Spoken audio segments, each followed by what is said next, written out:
Le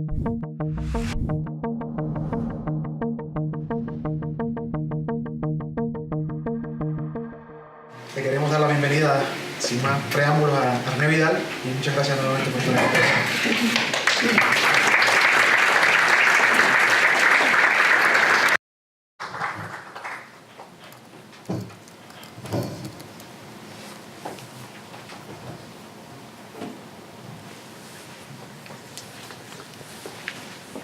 ¿Es en inglés o en español?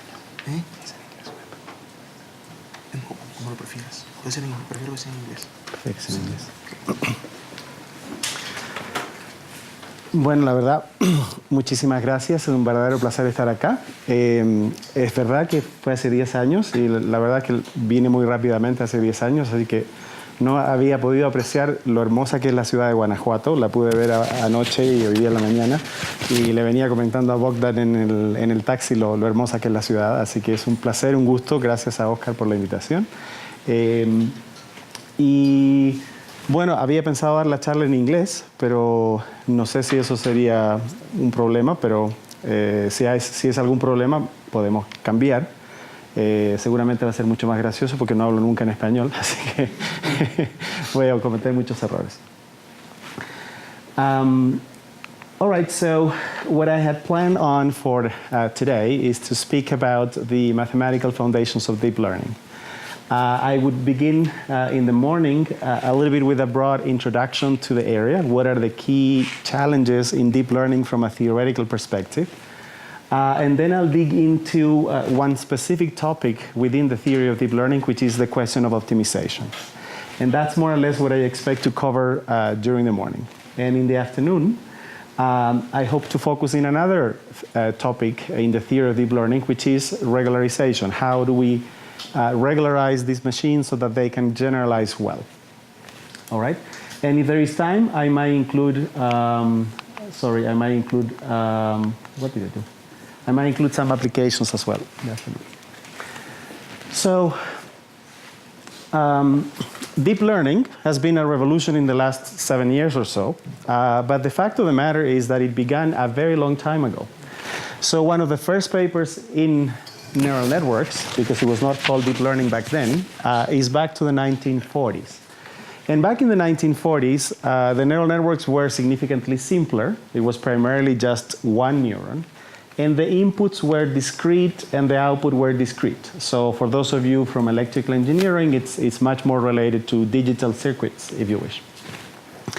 And what is interesting is that throughout the history, they have died twice. Okay, so there was this first neural winter and this second neural winter. And the reasons why deep learning went from being very popular to being very unpopular might be varied, but one of them actually is theoretical reasons. So in particular, even though these networks existed, they had begun being used, there was even a first training algorithm called Adaline. They sort of died around the 1970s. And the reason was that they were trying to say, well, what kind of functions can this approximate from an input-output perspective? And they took one basic logic circuit called XOR, and they realized that it could not approximate that logical function. And so that was a little bit of, well, why are we going to study this if they're not even able to approximate kind of the basic unit of most logic circuits at the time? So in the 80s, there was a revival, and the revival, I think, was due to a variety of reasons. On the one hand, I think it was applications. There was kind of the first time that they extended them to multiple layers, and they were able to apply them to recognizing digits and recognizing faces. And that was primarily, I think, also coupled with the fact that convolutional neural networks were invented, and those were much more suitable to images due to the convolutional structure. Likewise, speech was the other application. So there is these LSTMs, which now everybody is using for speech as well as for action recognition in video, right? We all use them, but actually they were invented in the 1990s for speech applications. And again, I think the other big invention was really the backpropagation algorithm in the 1980s that allowed to train slightly bigger networks than just single neurons. What is backpropagation? it is simply gradient descent and the chain rule, basically. And so you could say that this was invented 200 years before. But obviously, the idea of adapting it and designing it and making it particularly efficient for these networks was the key contribution of that backpropagation algorithm. But then around the 2000s, they died again. In fact, I was just remembering that as a PhD student in Chile, as an undergraduate student in Chile in the 1995 or so, neural networks were heavily used for control systems, and I took courses on neural networks at the time. But when I got to do my PhD in 1998 at Berkeley, everybody was looking down on neural networks. It was kind of, yeah, well, that's who works on that kind of thing. And a little bit of the reason was that even though they had applications, even though they had ways of training them, the training problem was non-convex. And so the basic question of whether you can find the global minimum was not answerable. And so when it came to classification, at the time, support vector machines or linear classifiers were being developed. And the contrast was dramatic. Namely, support vector machines were a quadratic problem to train them, so it was convex. You could find the global minimum. There was theory to say, oh, the support vector machines generalize well, so they have properties about how they will classify new examples. And for neural networks, that was not possible because, and I'll give the details in a moment, but most of the results from the theory perspective were kind of negative. We cannot find the global optimum, backpropagation does not converge, things like that. And so for a good 10 years, and most of the 2000s, much of what we did in computer vision, and similarly in speech, was to take features from the images. In fact, you might remember SIFT and HOG and a variety of other features in computer vision, and feed them to a classifier. And the classifier was, by and large, support vector machines or kernel-style methods. And so it was only around 2012, although a few things have happened before, that all of a sudden deep networks became important again. And I think it was primarily these AlexNet style papers. So this is a computer vision data set called ImageNet. It has 1,000 categories and 1,000 images per category. So it's a data set with 1 million data points, and you need to classify them into 1 out of 1,000 categories. The performance, this is sort of the classification error, was on the order of 30 to 26% back in 2012.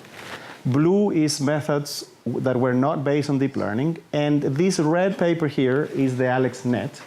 And as you can see, there was a drop in of error of about 10%. And that was fairly dramatic because by most of the 2 years, 2000 to 2010, right? But then most of the 2000s, look, the performance was about flat for about 10 years. Again, 0.5% improvement in the speech data sets. So again, dramatic improvement in the last several years. And Alexa, for example, which is maybe the best speech recognition technology today. How many of you have Alexa at home? A few? In the US, it will be a lot of people.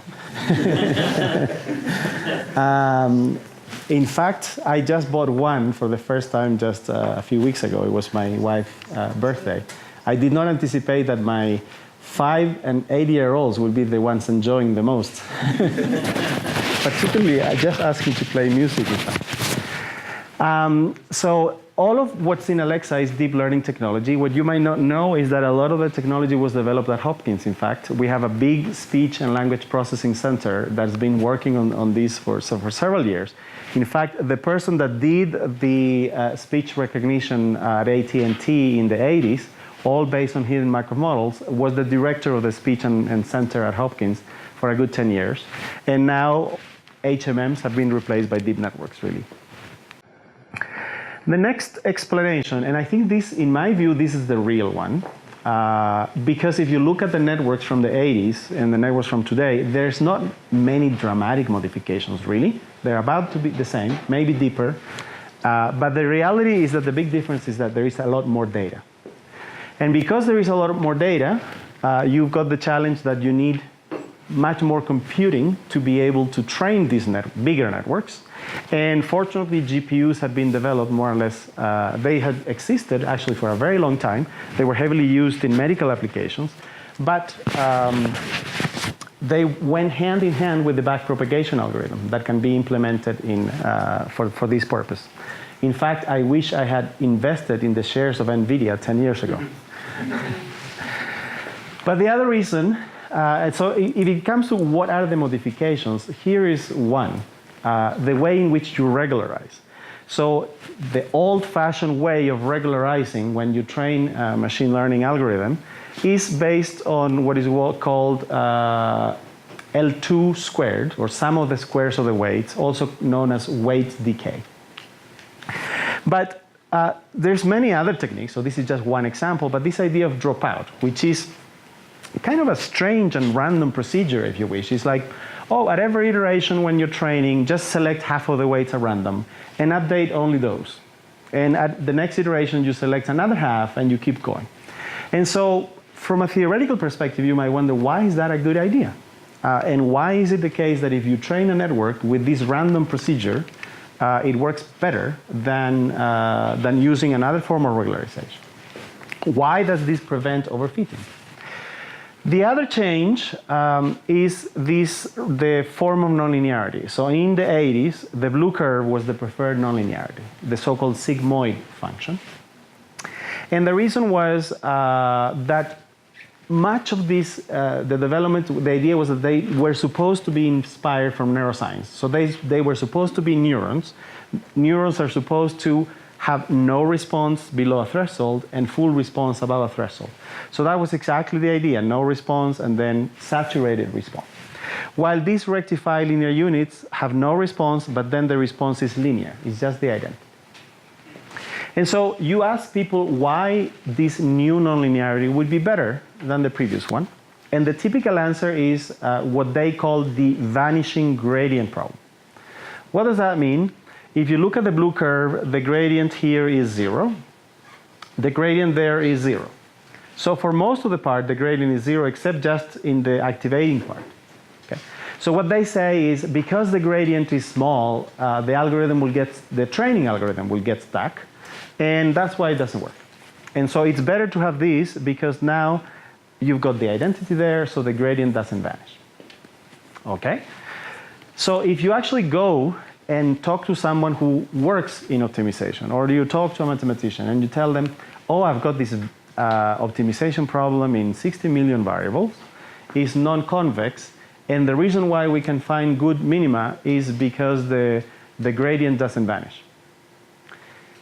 Probably they would not find that to be a satisfactory explanation, because I can come up with many methods for which the gradient doesn't vanish, and that doesn't mean that I'm going to find the global optimum in any way. Okay. So somewhat that explanation is unsatisfactory. So in my view, I think it's fair to say that the theoretical understanding of deep learning remains very shallow. And to just give you another counterexample, going back to the first point, right? We really wanted domain experts to tell us what features to use, and now this is supposed to be much better because we learned the features. I think what's really happened is that we've gone from handcrafted features to handcrafted architectures. Because if you go to any computer vision conference, about 90% of the papers are on deep learning.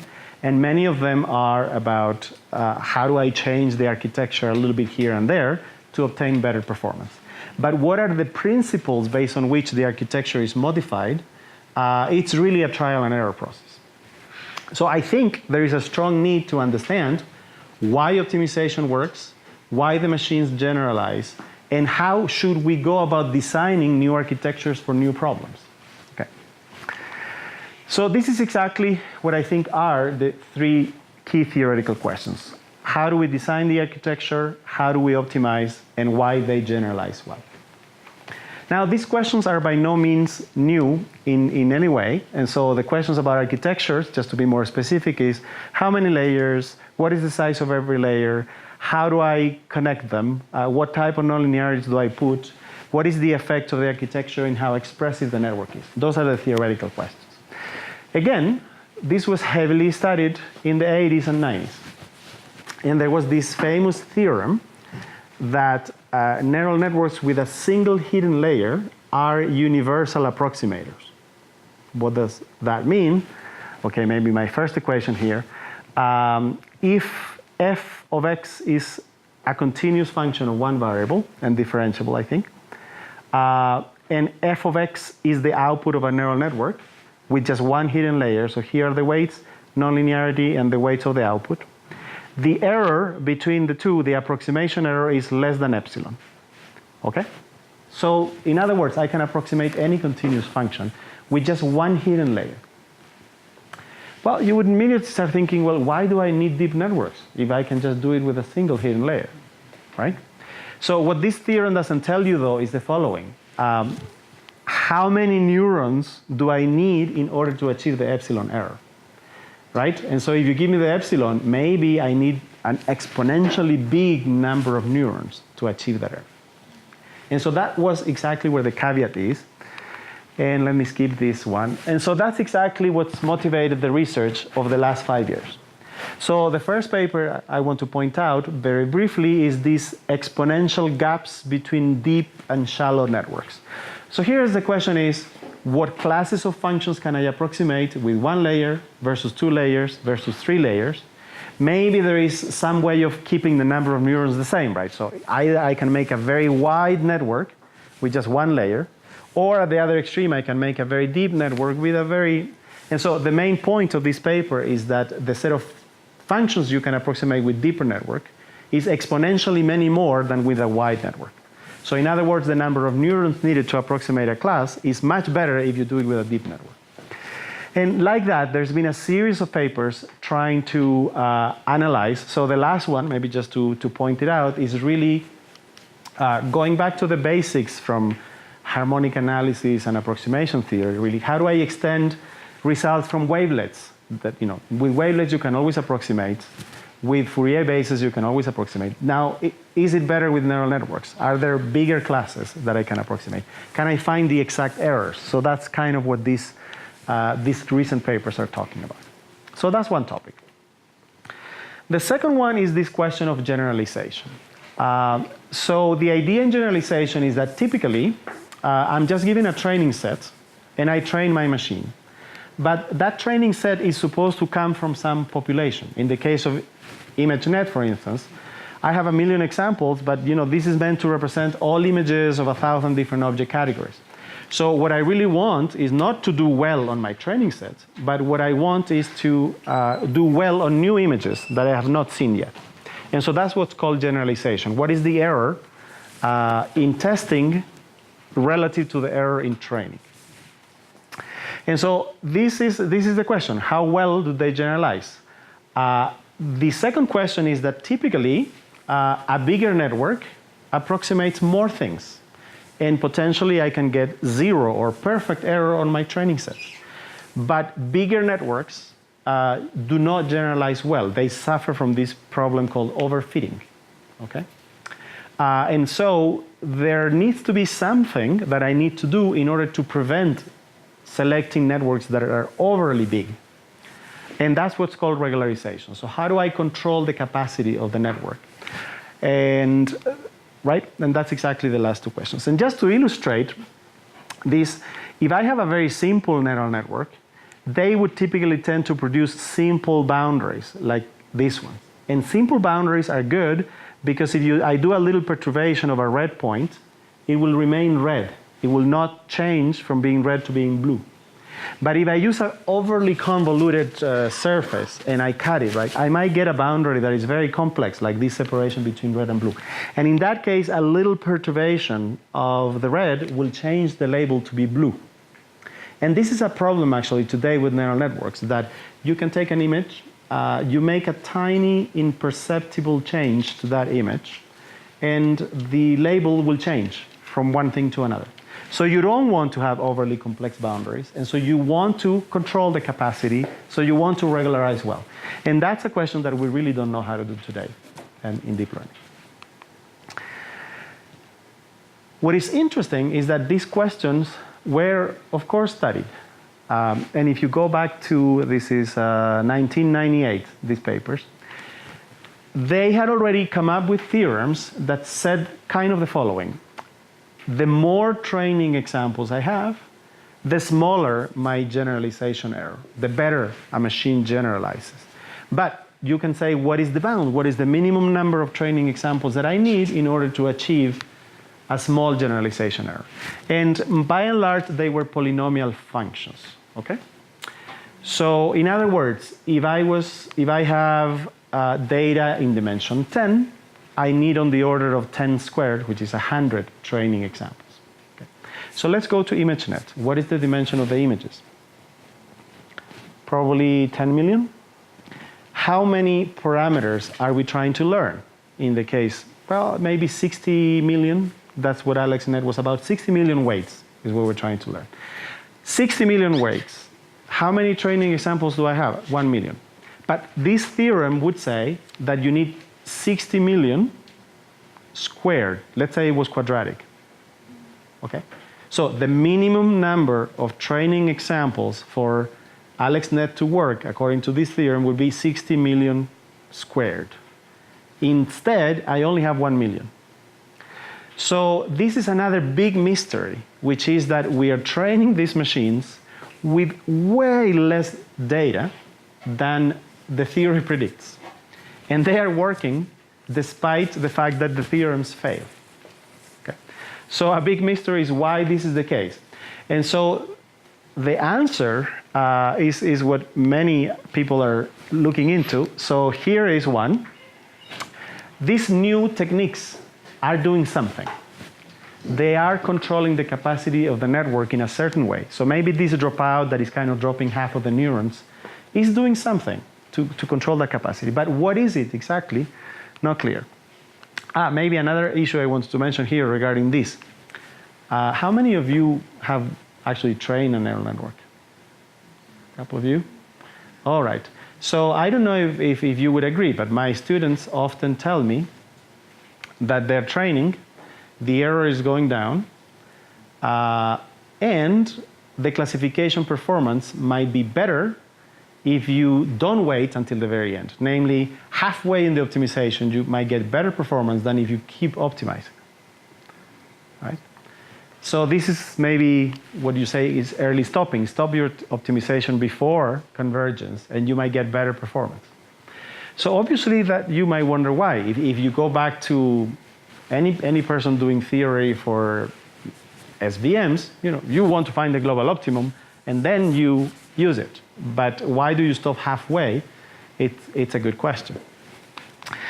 So this has motivated a lot of research recently on rethinking the question of generalization. And the answer seems to be, or what everybody believes, but we don't have a clear and sharp answer yet, is that counting the number of neurons is not the right thing.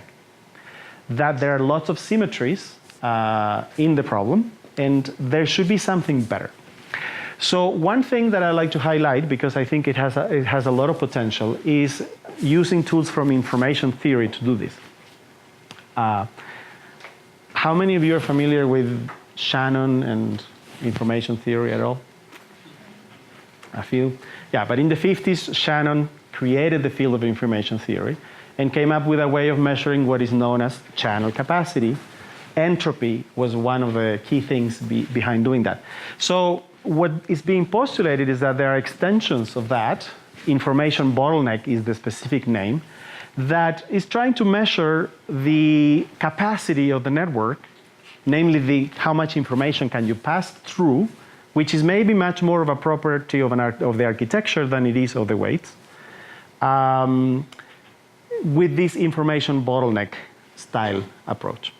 And there is all of these conjectures that the right way to regularize the network is by using some information theoretic quantity. And that information theoretic quantity might be significantly smaller than the total number of neurons. Okay? An alternative approach, and I think this is much more related to the talk today, is that there is an emerging idea that instead of using sum of the squares, which is the classical way to regularize, we should be using products of the squares of the weights. It appears mysterious. I'll explain that in much more detail in the remaining part of the talk. But there's been already interesting work by Nathan Zerebro's group at deriving generalization bounds for products of weight style regularized. And last but not least, the next question is optimization. So this is how the landscape looks for SVMs. So it's convex, I just find the minimum. But this is how it can look for neural networks. So there could be regions that are completely flat. There could be regions that I have a single global minimum. I could have a flat set of global minimum. I could have a local maximum, a local minimum, a variety of things. So very complex. And in addition, 60 million variables. That's where my optimization is going on. How are we optimizing? Gradient descent is the simplest possible optimization method. So why is it the case that the simplest method for optimization works for probably the most complex problem? Maybe it is not as complex as we think it is. In fact, if you really think about it, it's not quite gradient descent what is used, but rather stochastic gradient descent, which is even harder, you would say, because you are, instead of taking the full gradient, you're just computing the gradient on a small number of samples, so it's noisier. So the intuitive explanations that are emerging is that adding noise is actually a good idea, which is a little bit counterintuitive. The reason being that if I'm going down, and instead of going down smoothly with my full gradient, I start to do like this, right? Maybe I'll jump out and not get stuck into the local minimum. And therefore, in addition, if you start doing a lot of random jumps, right, what might happen really is that it's more likely to converge to a very wide valley, because escaping a very wide valley would require a lot more noise, right? And the idea is that very wide valleys are perhaps the ones that generalize better, because they're more robust, right? Again, I was talking about generalization with this picture before, that this is not very robust and this is much more robust. So imagine again that if you had a quadratic and I cut it, I get a boundary like this. But if I had something very convoluted, I get something like that. So the idea that optimization is actually impacting what kind of global optimum you find, and that perhaps among the many global optimum is finding the ones that generalize better, is the idea that is emerging. And that magically stochastic gradient descent does that. All right. Is the theory of optimization for deep networks new? Again, no. It was studied in the 80s. And already a great result was published in '89, that they showed that if the neural network is linear, if there is no nonlinearity, just one hidden layer, there is no spurious local minima. What does that mean? That all minima are global, in other words, okay? So, and that was for a single hidden layer. But other than that good results, all other results were bad. So, backpropagation fails to converge as soon as I put a nonlinearity. It will converge only when the data is linearly separable. So, perhaps a very strong assumption to make, right? Otherwise, it gets stuck. The landscape is packed with local minima, plateaus, as soon as you have multiple layers. Those were the results from early 90s and up until 2000. So this is perhaps the area where there's been more progress. And so here is a bunch of papers trying to study the landscape of optimization for neural networks. One family of methods, I think maybe this one, it's really using tools from physics. I'm not a physicist by any means. I know very little about physics. But physicists do study energies. And in particular, they study what is called phase transitions in energies. And so the idea is that as you change some parameter, you might have many local minima, and all of a sudden you don't have any, sort of thing. So in particular, there is a particular model called thin plate that has been used, and connections with landscape for optimization has been made. But the connections are not very rigorous yet at this point. So there's lots of analogies that are made. I think it's a fruitful area of research, but more rigor is needed in order to make those connections. This entropy stochastic gradient descent is a little bit what I was talking about, add noise when you're optimizing, and that will make things better. And so that's this paper here.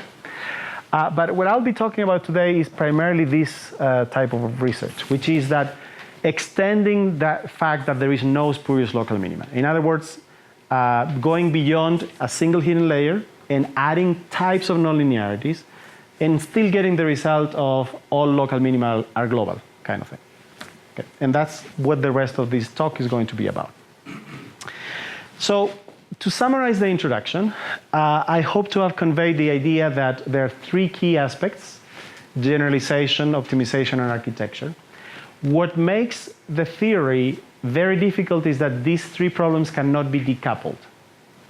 When I think about SVMs, optimization was decoupled from generalization. Why? Because the problem was convex, so I could really find the global minimum. Once I found it, I could analyze how well it generalized. This is no longer possible in deep networks because I cannot find the local minimum. And as I just argued, how you optimize, you might find different global minima, and that different might generalize differently. Okay? So they are very entangled, and that's what makes the analysis very difficult. But I do think that a unifying theory is emerging, and here are the three key things that I think could lead us to it. The first one is recent work in my lab about analyzing dropout and establishing connections between dropout and product of weight regularization. And I'll present this work in the afternoon today. The second one is the work from Nathan Zerebro, showing that if you do regularize with product of weights, you have good generalization properties. And the last one is the work I'll present now in the morning, is that you can have guarantees of no spurious local minima if you regularize with a product of weights. So as you can see, the word product of weights appears in the three of them. Okay? What will I present? So now in the morning, I'll focus on optimization. So the questions are, what properties of the architecture facilitate optimization? The answers would be positive homogeneity, I'll explain what that means in a moment, and parallel network structure. What properties of regularization facilitate optimization? Interestingly, this word positive homogeneity appears there and appears there. Okay. The second one would be regularizing in a way that adapts to the structure of the network, and I explain what that means in a moment. What are the key results?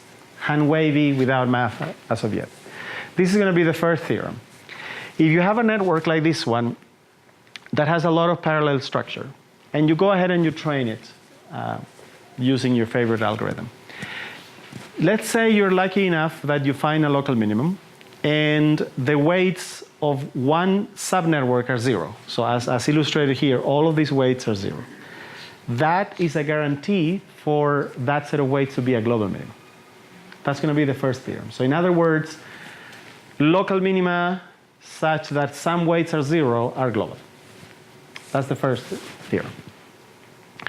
The second one is going to be that even though the landscape could have had a lot of things, these local minima, like this one, that you need to go up in order to escape, are guaranteed not to exist if the network is sufficiently large. Okay, so in other words, if you were to change the size of the network and it becomes bigger and bigger and bigger, so bigger networks are easier to optimize than, maybe I shouldn't say easier to optimize, but I should say that the landscape of bigger networks is more benign in the sense that there is no local minima that is not global past a certain threshold on the size. And this will be the morning. These two theorems is what I'm going to talk in the morning. In the afternoon, I'll talk about the analysis of dropout. This is much more restricted because it's only for linear networks. And the questions about dropout is, well, what is dropout doing really? What is this random procedure? And so is it really minimizing some objective function? Is it regularizing? Everybody talks about implicit regularization. What does that mean? Can I make it explicit? And how do the optimal weights look like?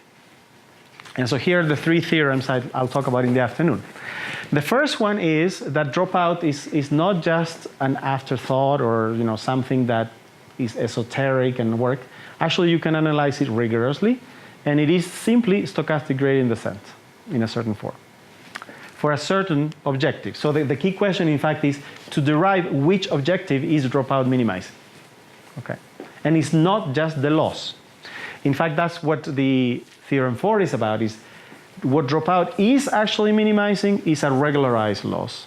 And we can characterize exactly what the regularization is, and it is inducing low rank, in fact. And the last thing is, and this is actually very intuitive, everybody, the people proposing dropout, they really argue that it makes the weights more balanced, but they never explicitly wrote down what it means to be balanced. Naively, you would think that all the weights are equal, but it was never written down as such. So I'll introduce a precise definition of balance and actually prove that the global optimum that dropout finds is balanced. And that's going to be in the afternoon. All right? Maybe time for questions before I begin with the actual talk. No? Okay. Yeah, I think it's here. No questions? Yes.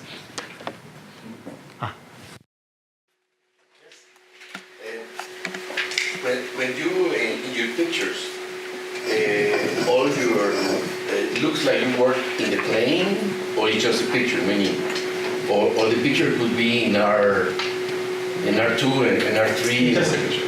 It's just a picture. It's just a picture. Just a picture. And in one of your pictures also, you have a kind of hint zone,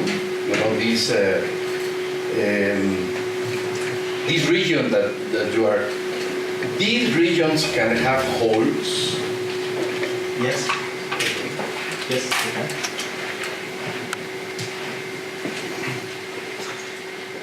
Okay, so let me get started. Optimization.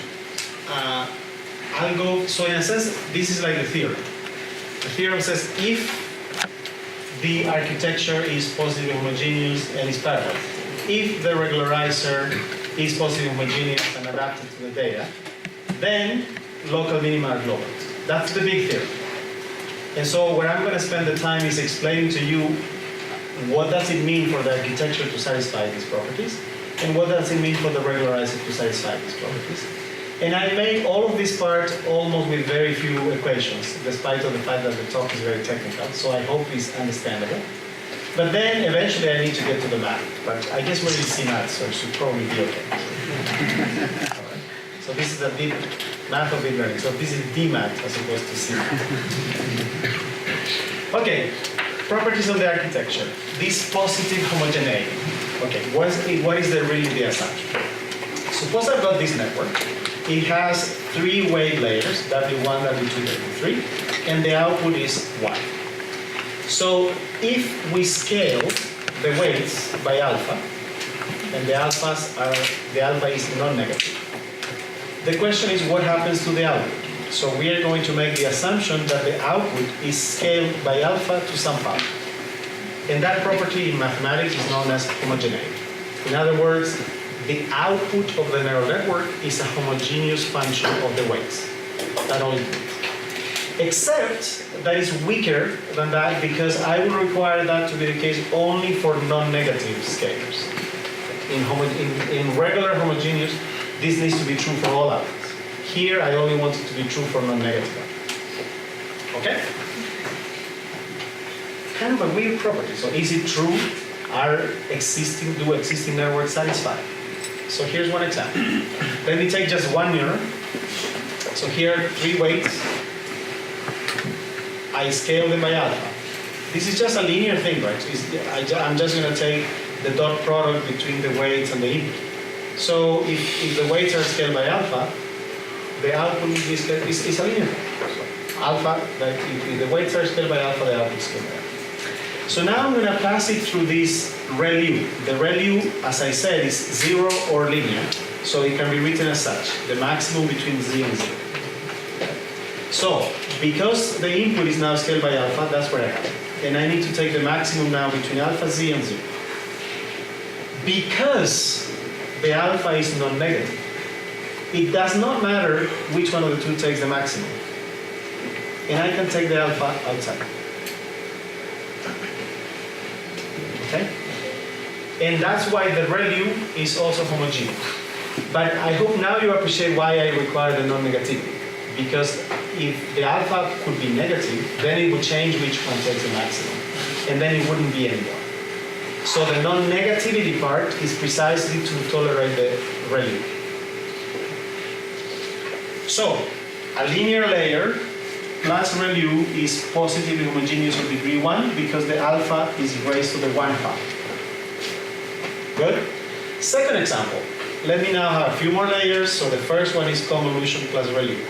So I scale the weights by alpha. Well, this is, convolution is linear. So it's the same as before. ReLU, already I convinced you. So you're convinced that the alpha goes down. Now I'm going to scale the weights of the second layer by alpha. But the input was also scaled by alpha. So the alpha square comes out this time. Now it's a new thing, this max pooling idea. So it's very common, another nonlinearity in computer vision is that I've got a region of the image and I take the maximum of the response. Mathematically, I'm doing it here with just two variables, but it's just the maximum between two neurons, the response of two neurons. But each one of them is now scaled by alpha squared. Okay. But because the alpha square is non-negative, which one takes the maximum doesn't matter, so I can pull out the alpha square. And so now the alpha square passes the max pull layer. And now the last one is just linear, so if I scale that by alpha, the input is alpha square, it'll be alpha cube, and so the output is alpha cube. So the bottom line is that typically, every layer that I add increases by degree 1. So with one layer is alpha, with two layers is alpha squared, with three layers is alpha cube.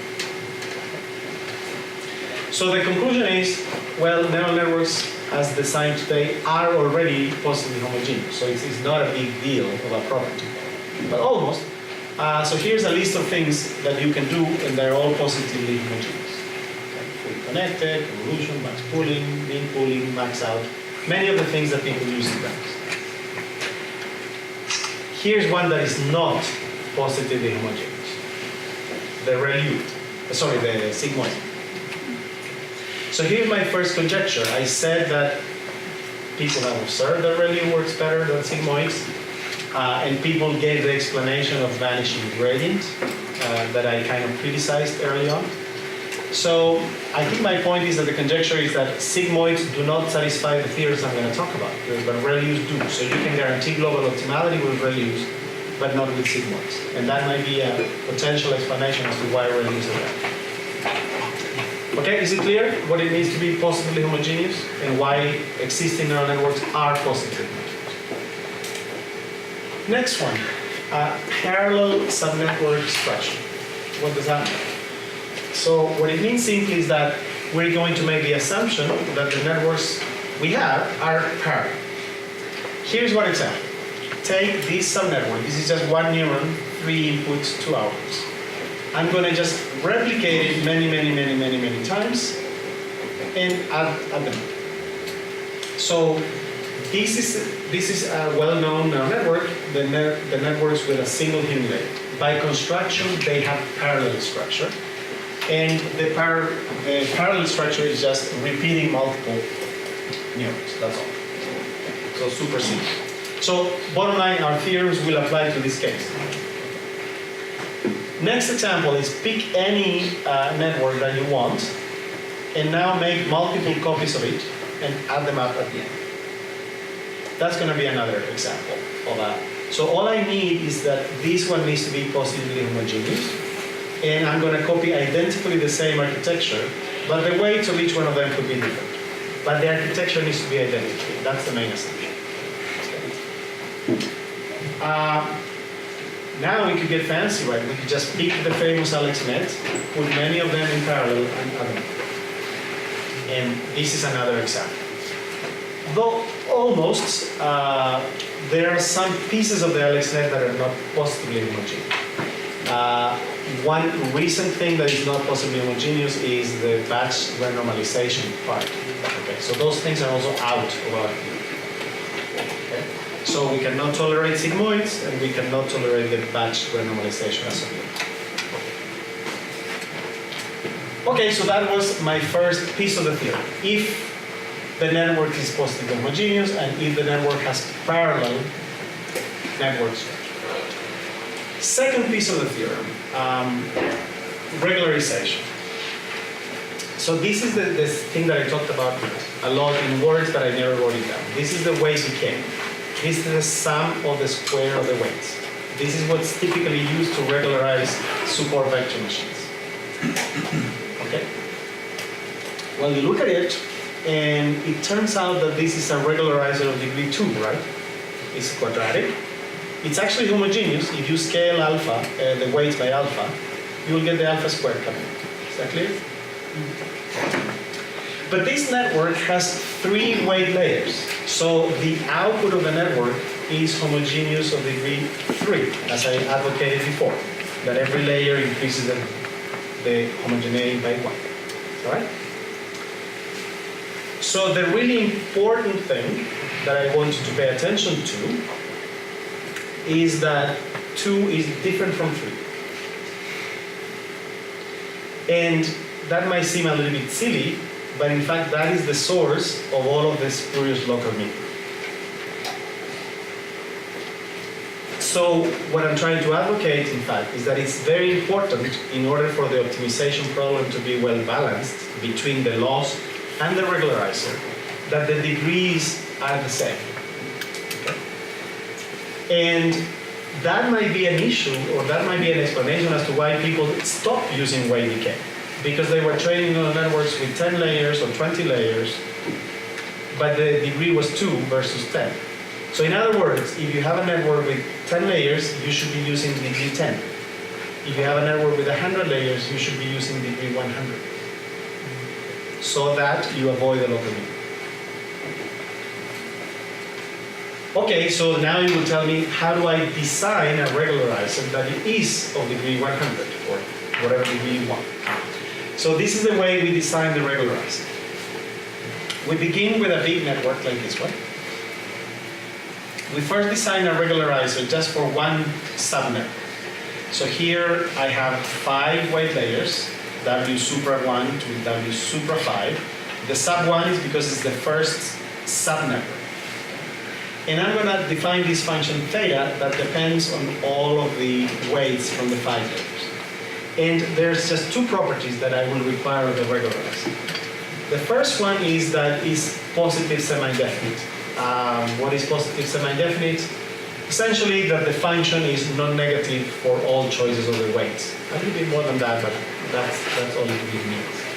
And the second one is what I already told you. I will require it to be positively homogeneous, and I will require it to have the same degree as the degree of the network. Okay, so how do I build something that looks like that?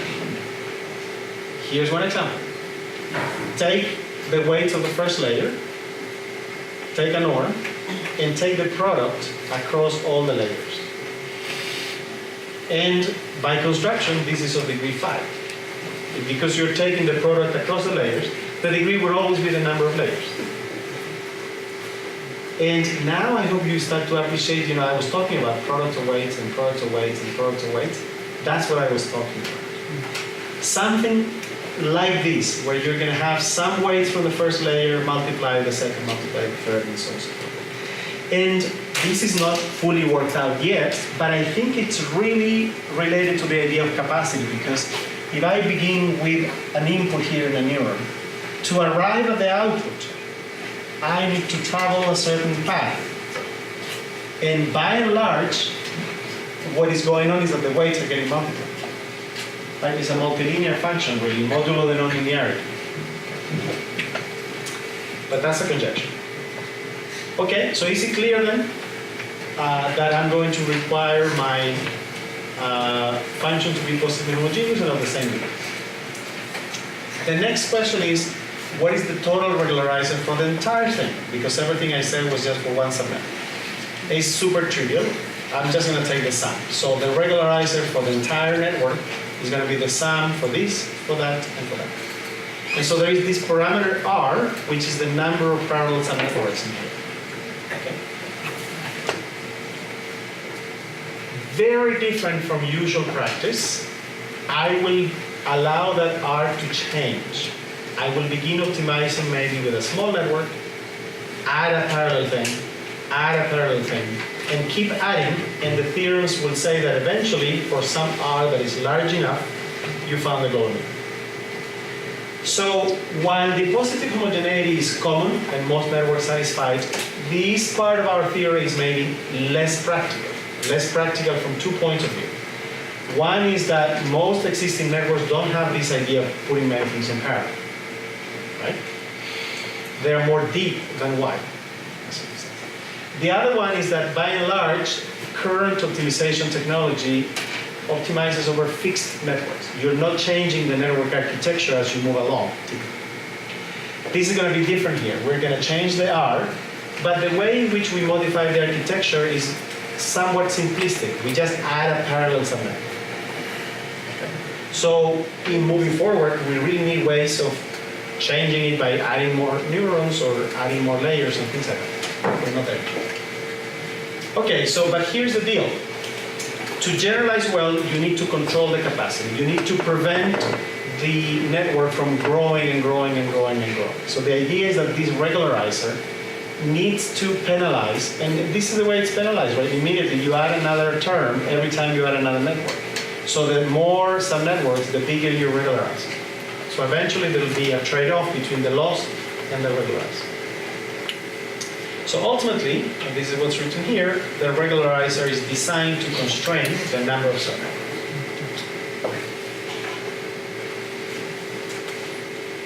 Any questions so far? Because now I'm going to really drive the questions.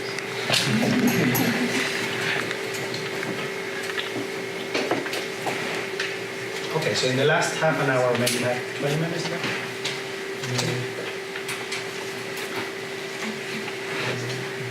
What I'm going to do is now to finally... 20 minutes. 20 minutes. What I'm going to do is to finally explain you what the theorems are about, to state them a little bit more properly and explain why they are true. So I'll explain them first for a very simple case, which is matrix factorization, which is strongly connected to dictionary learning, many other techniques we use in computer vision. And once I've explained you the intuition and the basics and why it's true for a simple model, I'll extend it to the case of neural networks. Okay? So this is going to be a little bit like a detour, but actually is very strongly connected. Why is very strongly connected? Well, because this thing here is just a neural network in my view. You have the input data, dot product with the input weights, dot product with the output weights produces the output. So matrix factorizing matrices is, in my view, the same thing as what we call a linear network. There is no nonlinearity. And this is the input weights, this is the output weights. And the size of the factorization, you know, the number of columns of U, is the number of hidden neurons. Okay?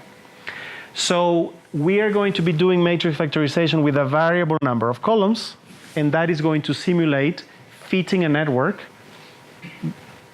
with a variable number of neurons. Okay?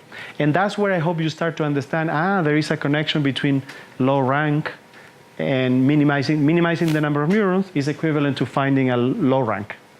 Okay? That's what's going to happen. Okay, so this is exactly the connection here. Given a matrix Y, I'm going to factorize it as the product of U and V, and I'm going to add some regularization. But alternatively, you could say, well, forget about it. Just substitute UV transpose by X, and now put a regularizer in X. So what are the pluses and minuses of factorizing matrices one way or the other? Well, this is typically convex. Actually, I'm not so sure I have the right set of slides, so let me switch in a second. Give me a second.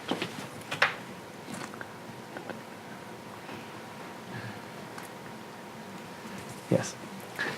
So the one on the left is very useful and very common. here are examples, low rank, robust PCA. The good news is convex. Typically, you choose the laws to be convex on X. But the problem is that the matrix X could be very, very large. Let's say it's number of images by dimension of the images. Okay, so huge. And so while this is nice and convex and I can find the global optimum, maybe it's too expensive. In parallel, the factorized ones, they say, well, if I know that this matrix is low rank, just use a compact representation U and V. That's what we do in PCA. That's what we do in non-negative matrix factorization. That's what we do in sparse dictionary learning. In sparse dictionary learning, this will be the dictionary, this will be the coefficients. But the challenge is that now the problem is non-convex because of the multiplication of U and V in there. Okay? But the problem is much smaller. So here is a classical example of the first type of formulation. Given a matrix Y, find a matrix X that is close to Y, and regularize it with this nuclear norm. How many of you know what the nuclear norm is? Almost no one knows, right? 1, 2, 3, 4. But here's written. It's the sum of the singular values of the matrix. And it's well studied, and it's kind of a proxy for the rank. So the idea is that this is kind of penalizing the rank in there. But the rank is non-convex. So instead of using the non-convex, you use the nuclear norm, and that is convex. So that makes your life way easier. Robust PCA is another example. You have a matrix that is low rank. You add a bunch of corruptions here. These corruptions are sparse, and you generate this corrupted matrix. So given the corrupted matrix, you want to find the low rank one, and you penalize the low rankness. So well-known examples, heavily studied, lots of theorems, very famous people, Candace, working on this type of problems. The factorized case, PCA, well-known, right? Given the matrix, factorize it, you require the U to be orthogonal. Non-negative matrix factorization, given the matrix, factorize it, but you want the factors to be non-negative. That's another example. Sparse dictionary learning, given the matrix, factorize it as the product of a dictionary and coefficients. You require the coefficients to be sparse. The number of non-zero entries should be very small, limited to R in this particular case. Much smaller problem size. I can put structure on the factors, right? All of these require orthogonality, non-negativity, sparsity are extra structure that I can put in. So you should understand this like I can put structure into the weights. I might require the weights to be sparse, which I cannot do if I work in the product. But the challenge is that typically in almost any application of this, you need to specify the size a priori. You need to tell me what's the rank. Okay. What is the number of dictionary atoms or things like that. And the challenge is that it's non-convex. Okay. So this is the gist. We can actually take a convex world and a non-convex world, and they are much more intimately connected than you would have imagined. And the reason why we can make proofs about deep learning, which is a non-convex problem, is because there exists a convex problem that is a very good friend of it, and they are intimately related. And now we can use Reed's theory from convex analysis to obtain the optimality for the non-convex case. Specifically, how do I relate the two in this particular case? Well, the nuclear norm, and here is actually a well-known result. This is probably from early 2000. The nuclear norm, I already explained what it was, is the sum of the singular values. The nuclear norm is what is used in here, column. But here's the deal. I can write something super simple, the sum of the singular values, as something overly complicated. What is it? Then X, take your matrix X, find any factorization, U and V. There might be many of them. I can always insert a matrix in the middle, lots of them. Among all possible choices of matrices whose product is equal to X, select the one that minimizes this quantity. Which one is this quantity? Sum from 1 to the number of columns R, the norm of the ith column, the norm of the ith column. Sum of product of weights. If you minimize that, magic, you get exactly the nuclear norm. So in other words, there is a convex quantity on X, which is the minimum of a non-convex quantity on U and V. in neural network language, this is going to mean there is a convex quantity on the output of the network, which is the minimum of some non-convex quantity on the weights. And that is what allows us to go from non-convex to convex. And this result, by the way, is equality, as I said. Right? So in relating these two guys here, from here to there, this was trivial. It's just a substitution, right? X is equal to UV transpose. So you would say these problems are equivalent. But what I didn't tell you is, what am I going to substitute the nuclear norm? You know, now I need to put a function on U and V there. So that's exactly what we're going to do. We're going to take this sum of products of weights and put it there, stick it there as the regularizer. And once we do that, these two guys are intimately connected, and that's why we can get the theorems that I'm going to be talking about. Now, before I state them, I just want to point out that this was very peculiar. I was choosing here the 2 norm. Here, you can actually choose any norm that you want, and this theorem that connects non-convex to convex, it extends. So what you have on the left is now some convex function of x, which is just defined as this. Okay? So from now on, I'm going to be tolerating any norm. So it doesn't need to be nuclear norm. It doesn't need to be just low rank. Low rank is a particular case. So now I can properly state the main theorem. So the first theorem, if you remember, was a local minimum such that the weights of one subnetwork are 0 is global. That was what I said at the beginning of the talk. So now this is the formal and more precise statement for matrix factorization.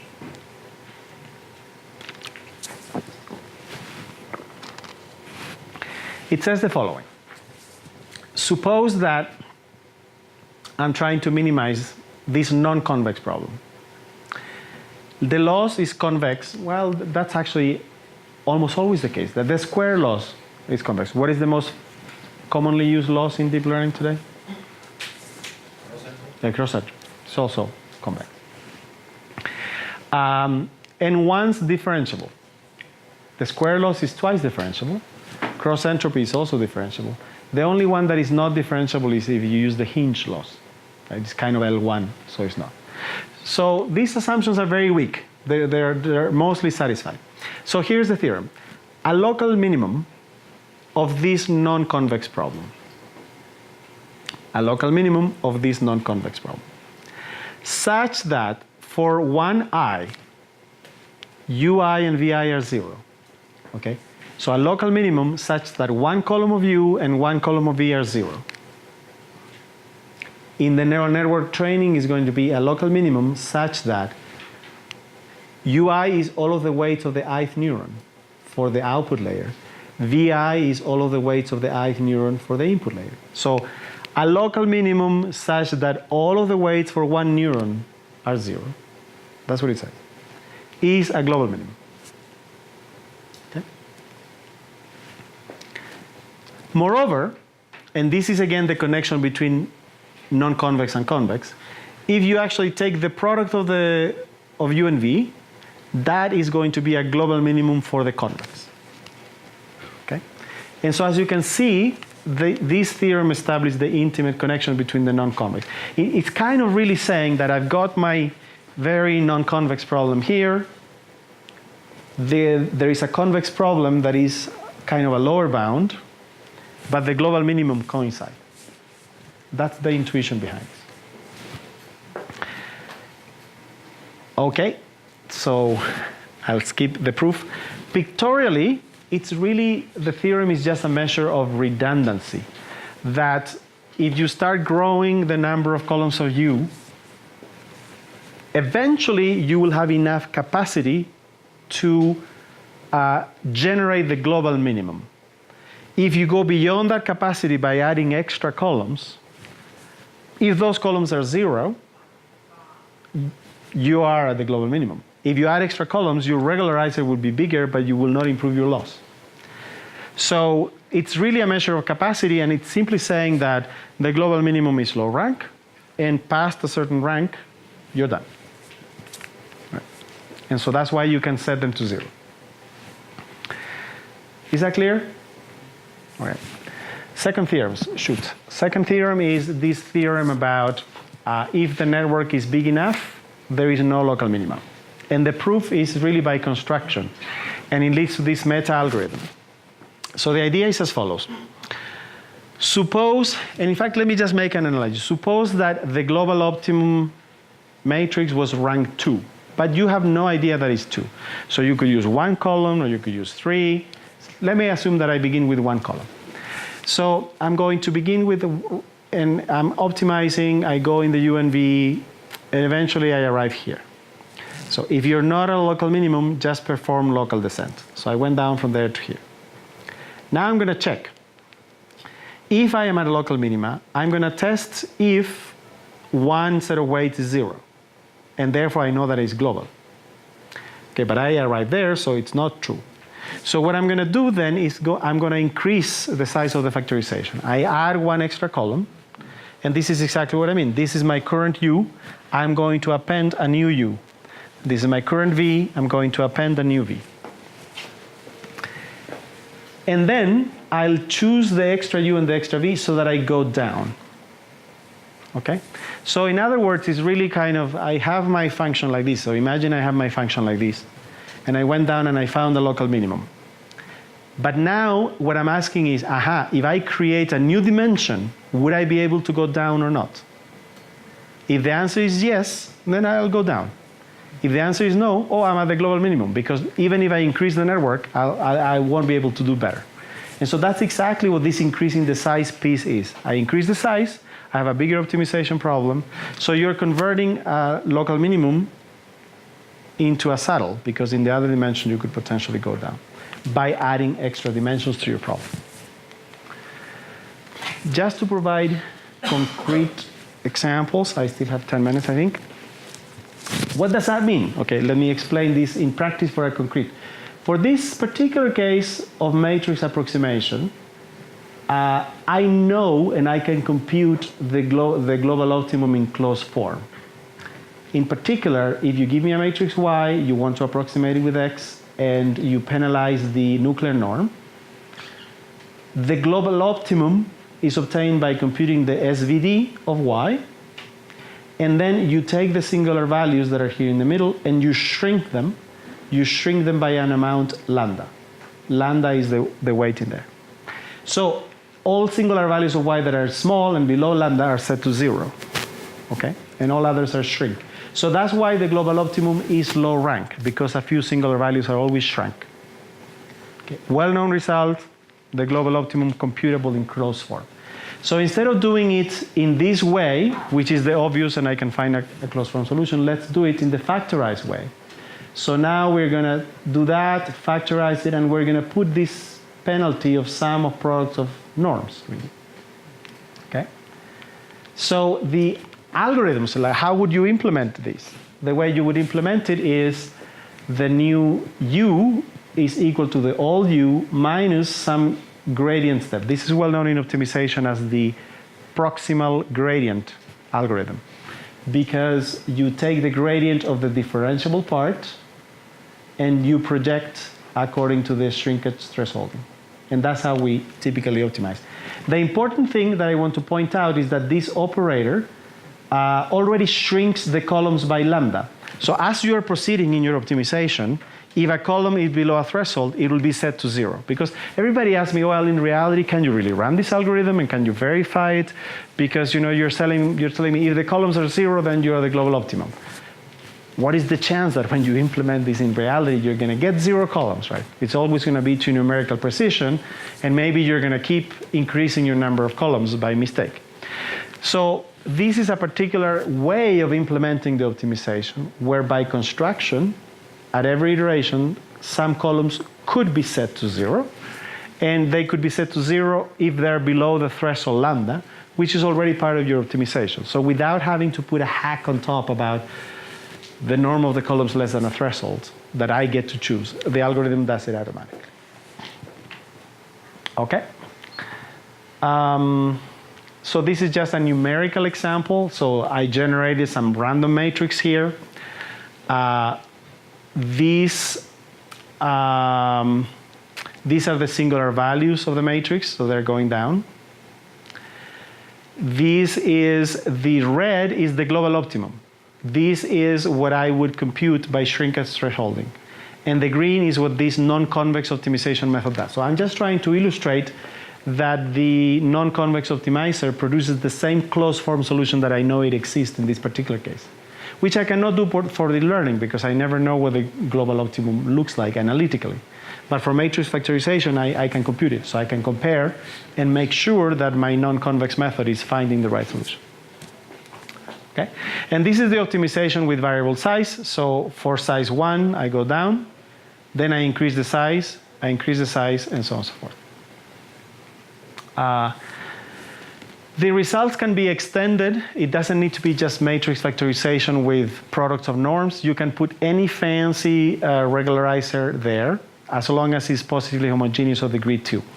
This is very important because you can actually put this non-negativity constraint. So if you are someone working in non-negative matrix factorization, you might wonder, would these results apply to non-negative matrix factorization? Like, where is the homogeneous regularizer? How do I handle constraints? So what I'm telling you here is that if you've got non-negativity constraints, or more broadly, any conic constraints, they are positively homogeneous. So they can be incorporated into the framework. Okay.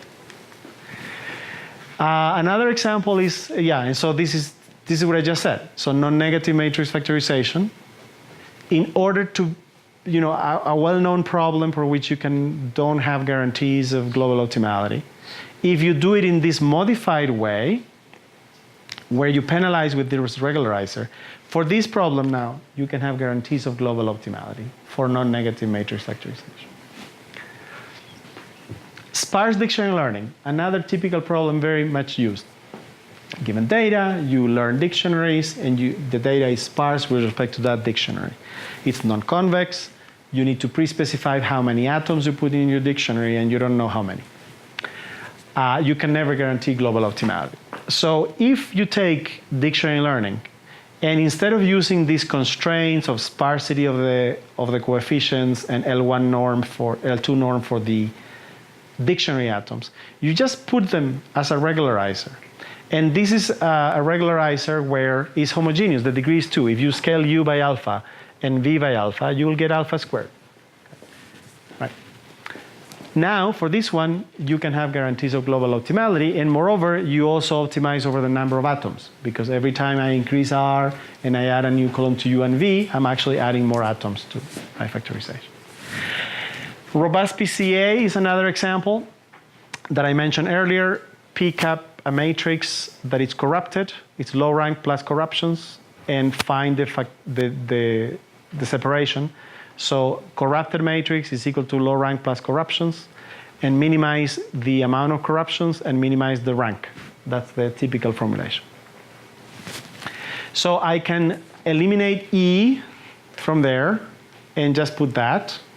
And I can immediately say, all right, I'm going to substitute X by UV transpose, and I'm going to substitute my nuclear norm by my sum of products of weights that I already know.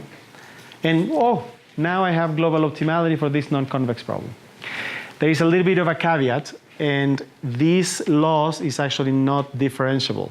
So our theory doesn't apply to this case. So this is a non-example.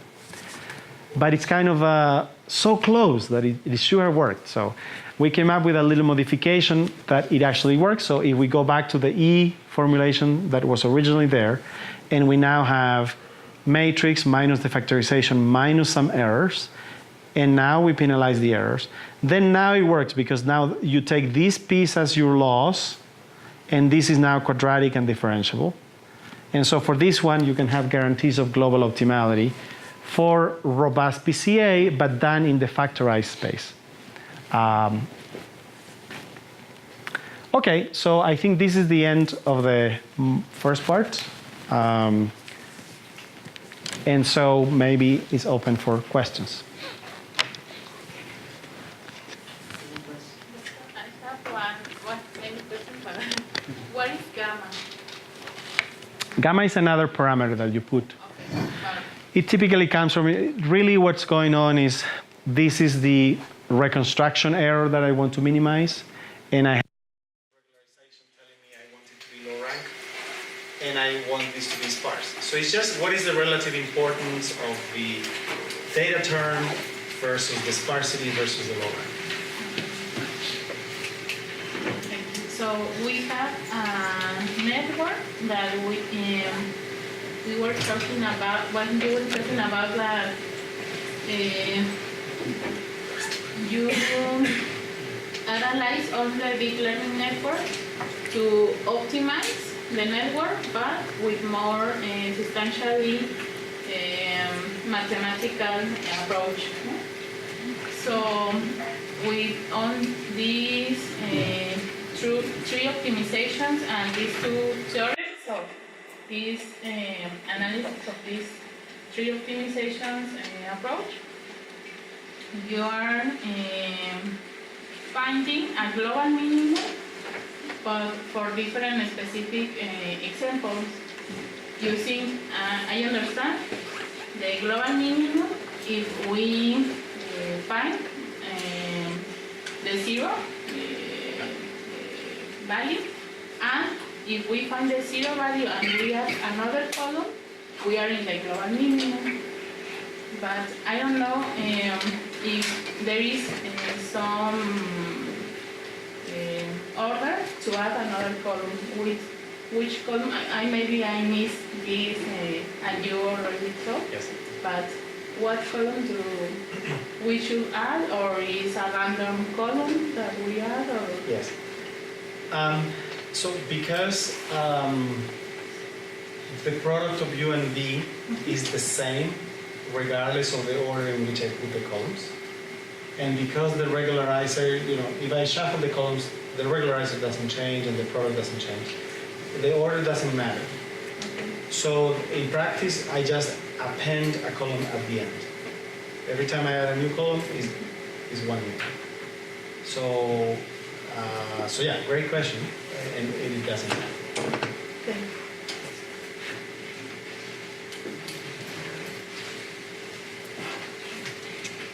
Yes? Can you tell us about the computational cost of this approach? Yes. Okay, that's a brilliant question. Let me try to find a slide that is more appropriate to you. I think this is a good slide to highlight that. So this is the $1 million question, and essentially the question that I have hidden under the rug. Okay. Because one thing is to ask the question, what does the error surface look like, and is it nice or not nice, and in a sense telling, yeah, there is no local minimum. A different question is, how do I compute and how do I find it? Can I write down an algorithm to do it? So my talk was about the first thing, just analyzing what the error looks like, without a lot of emphasis on how to optimize and how to have algorithms that can find the goal. So that's exactly what you're asking. And so there are two things here that are computationally very, very difficult. The first one, it's very naive, right? In fact, let me go to this here. A local minimum that has zeros is global. Okay, now you need to actually find that local minimum first. Once you've found it, I'm going to verify if it has zeros or not. So you need to provide me with an algorithm that is guaranteed to find a local minimum. For non-convex optimization, that problem in general is NP-hard. For this particular case, when I put the 2 norm in there, it's actually very easy. It's doable. Okay. So that's one thing. But you can actually put norms in there that can make your life hell, and that's the NP-hard cases. So you're completely right, there is a lot of need for having algorithms that with guaranteed convergence to local minimums. Active area research, and there is very excellent results recently in that topic. The second part that is in NP-hard is hidden here again. Find that descent direction. Right, so I've realized that let's say I found the local minimum, but I know it's not global because no column is 0. So I know I'm going to increase. I'm going to add an extra column. But I could make a mistake in adding an extra column that I'm going to go up. I just know that right? So finding something that goes down is could be NP-hard. And this is what is really worse. This is something we already know. If you're very far from the global minimum, almost a random, you can add a random extra column and you will go down. But the closer you're getting to the local minimum, to the global minimum, the harder it is to find that descent direction. So at the beginning, this is not very difficult. But once you're getting very close, this can be anything hard. So again, going back to the previous slide, for the 2 norm, finding that descent direction is trivial. In fact, I probably had it. I didn't talk about it, but okay, here it is. For the 2 norm, how do you find the descent direction that will be guaranteed to go down? It's a quadratic problem. In fact, it's just the eigenvectors of a matrix. So you take the gradient of the loss, you find the left and right singular vectors, and that gives you the u and v to go down. So not computationally hard at all. But as soon as you change that 2 norm by something else, it becomes hard. So fantastic question, and those are the PhD topics for new PhD students.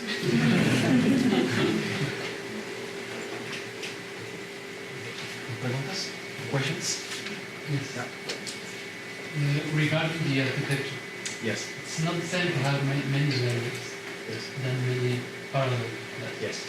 So I suppose that it's easier to get positive homogeneity with parallel networks, so networks and then a huge network. Yes. And regarding the global minimum, I suppose there are works or there's something about discussing this. How can you say architecture parallel, increasing the network parallel or something?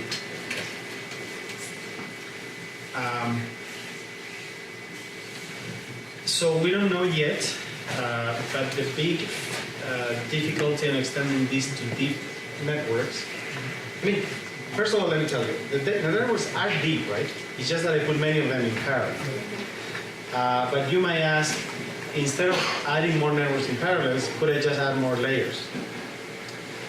Obviously, the theorems would fail in that case, because if I add an extra layer and all of the weights for that layer is 0, then the output of the network is 0. So we need to do something better and smarter. We don't know how to do it yet. It's really an open problem. What we are exploring, like this is the direction we're thinking, is that really to analyze the things with depth, you need to add the batch normalization. And with that involves a ratio, right? And then you're no longer homogeneous with degree k, but you reset the degree of homogeneity. Because every time you take a ratio, you're going to go back to 0 in the degree of homogeneity.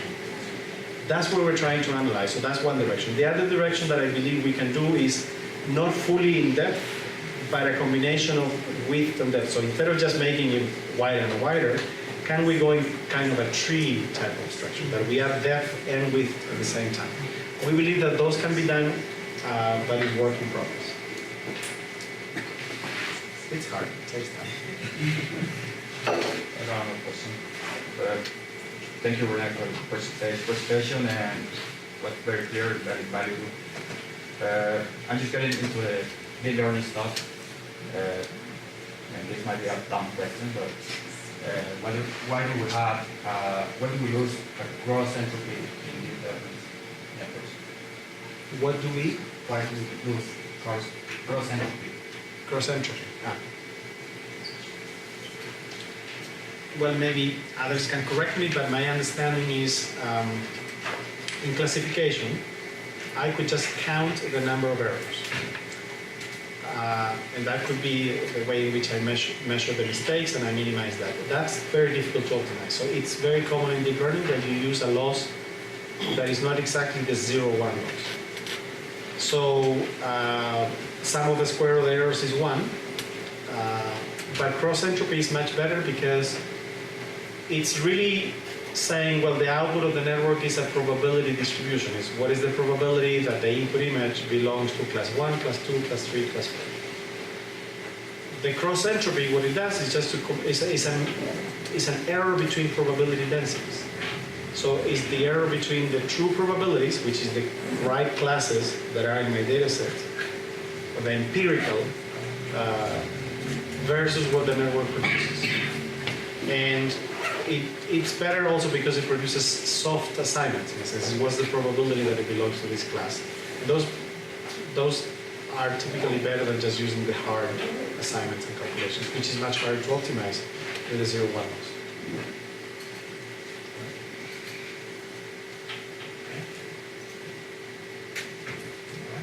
Coffee time.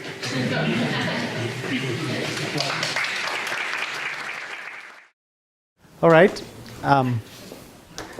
So this was the plan. Is this working? Yeah. So this was the plan for the day. So in the morning, I gave an introduction to the math of deep learning and concentrated mostly on questions of optimality. So now in the afternoon, the plan is to first concentrate on questions about regularization, particularly trying to understand one specific regularizer called Dropout. And I'll try to do that in the first 45 minutes. And in the last 45 minutes, I'll just talk about different applications. The first one is an application in neuroscience, particularly segmentation of calcium images. And as you will see, it's exactly related to what I talked in the morning in terms of methodology. The other two are other applications of deep learning that don't rely on the theory, but they're nonetheless, I think, very interesting.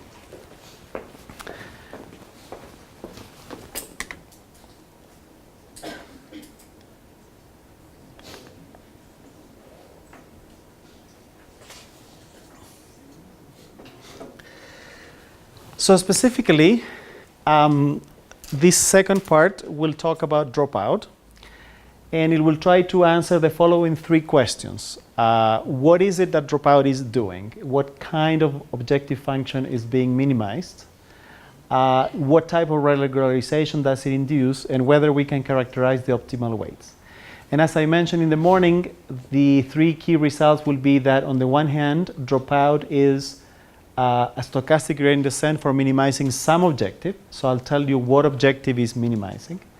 The second one is that I'll tell you that the objective it minimizes is a standard loss plus a regularizer. And the regularizer is a low rank style regularizer. And the last one is that I'll show that Dropout does induce weights that are actually balanced. All right?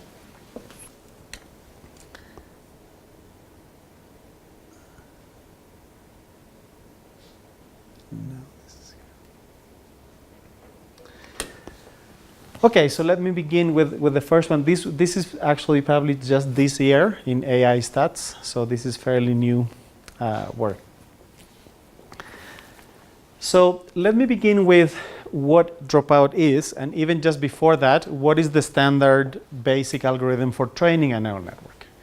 So what we typically have is a number of training examples, n. We've got a loss, and we compare the labels for an image with the prediction of the network. So here, xj could be the jth image, and yj would be which class corresponds to that image. W would be the weight of the network. So this phi map is just the output of the network that is compared to the labels according to some loss. So this is the so-called empirical loss minimization that is done in deep learning. So the way this is minimized is with the backpropagation algorithm.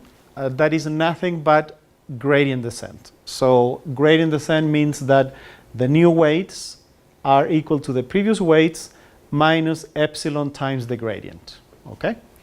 And so this is nothing but the gradient of the loss that is written there. And so the only modification is that instead of doing gradient descent, one does stochastic gradient descent.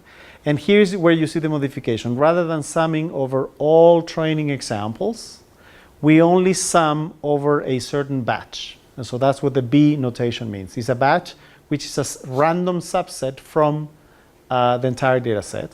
And instead of dividing by the total number of samples, we just divide by the size of the mini batch. And in order for this to be a valid stochastic gradient descent, the gradient in a sense now is a random quantity because I'm just randomly choosing a small number of examples. So the theoretical definition of stochastic gradient descent is that the expected value of the gradient that you put must be equal to the true gradient. And this is true in this particular case given the normalization. Okay? So that's stochastic gradient. So when you do dropout, what you do is the following. You choose an extra set of variables, zk, one per neuron. So k is the index for the neurons. They're drawn according to some Bernoulli. So what that means is that z is either 1, which means that you keep that neuron, and 0 if you drop it. Okay? Typically, the probability of dropout is 50%, and so that's what I mean, that you half of the neurons, you drop them out. And so in the forward pass, and maybe this is illustrated better with this picture, right? Let's say this was my network and I choose to drop that thing out. So in the forward pass, when I'm trying to compute the values and the responses at every neuron, the output of this neuron is set to 0. So it doesn't propagate in moving forward. And this is notated here, with this, by putting that letter z in there, which is, this z is the vector for all the neurons, whether they're on or off. And in computing the forward map, I just set the output of the dropout neurons to 0. Okay, so that's one part. The second thing that is done in dropout is in the backward pass, which is, there is this extra wiggle thing. What this extra fancy notation simply means is that the new weights are equal to the old weights minus the gradient. But here I've got weights for all neurons, for the new neurons, for the neurons that you keep as well as those that you drop. So this z equals 0 just multiplies the gradient.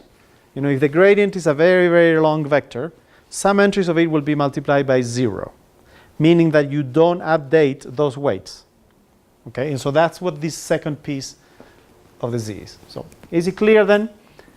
I repeat the procedure. At every iteration, you randomly draw half of the neurons. In computing the forward pass, you don't consider the output of those neurons. And in computing the gradient, you set the gradient to 0 of the neurons that are dropped out. Okay? So that's what the algorithm is. Okay, so pictorially, at every iteration you're changing. So in this iteration you drop out that neuron, in the next iteration you drop out another, then you drop out another, then you drop out another, and so on and so forth. So empirically, this was a paper proposed in 2014. This shows the classification error as a function of the weight updates. And this is, if you don't do dropout, you converge very quickly, but then you oscillate. The reason you oscillate is because your gradient is random, right? And actually, it's kind of at every iteration you're changing your architecture in a certain sense. So you can never converge exactly. But with dropout, as you can see, the performance is also oscillating, but it sort of stabilizes at a value that is much lower. So in other words, the error is lower if you use dropout versus if you don't. That was the first observation. You can actually see that just numerically. For example, this is, maybe let me compare here. L2, the error is 1.25. L2 with dropout. L2 alone or any variant is just 1.6, 1.2. Max norm, 1.35. If you add dropout, 1. So in other words, you can train in any way you want, and for any method you choose, you can add dropout to it, and in general, the performance improves. That's what these experiments are showing. This was done in MNIST, by the way. The other observation was the type of neurons or weights that are learned. So the ones here on the left, you can see that maybe there is not much structure to them. But when you look at the ones on the right, they're really looking like dots, edges, kind of the typical things you would expect a neural network would be learning for visual recognition purposes. So bottom line, better performance and better filters. Okay? Let me skip this. So in this talk, what I'm trying to understand is really what what is it happening? Can we characterize a regularizer? And the key theorem is that it really induces a low rank factorization. So let me explain why. By the way, the theoretical analysis is not done in general in this case. We have done it specifically just for matrix factorization. And as I go through the talk, I'll explain what are the limitations and why we can't extend it as of yet. So again, let me consider this super simple problem. Given a matrix Y, factorizes at UV transpose. And the analogy with deep learning would be, this could be the matrix of labels, and these are the input weights and the output weights. Here there is no input, but if you wanted to have an input, you could put a matrix X in there, which would be the input to the neural network. Okay? All right, this is the unregularized loss, if you wish, just the reconstruction error. So I'm going to invent a new problem that you've probably never seen, although it's relatively related to that talk, that poster today that we saw on non-negative matrix factorization. So I'm going to inject here, look at the difference, right? Here I just had U and V. Here I've got U and V, but I'm going to put in the middle a diagonal matrix, okay?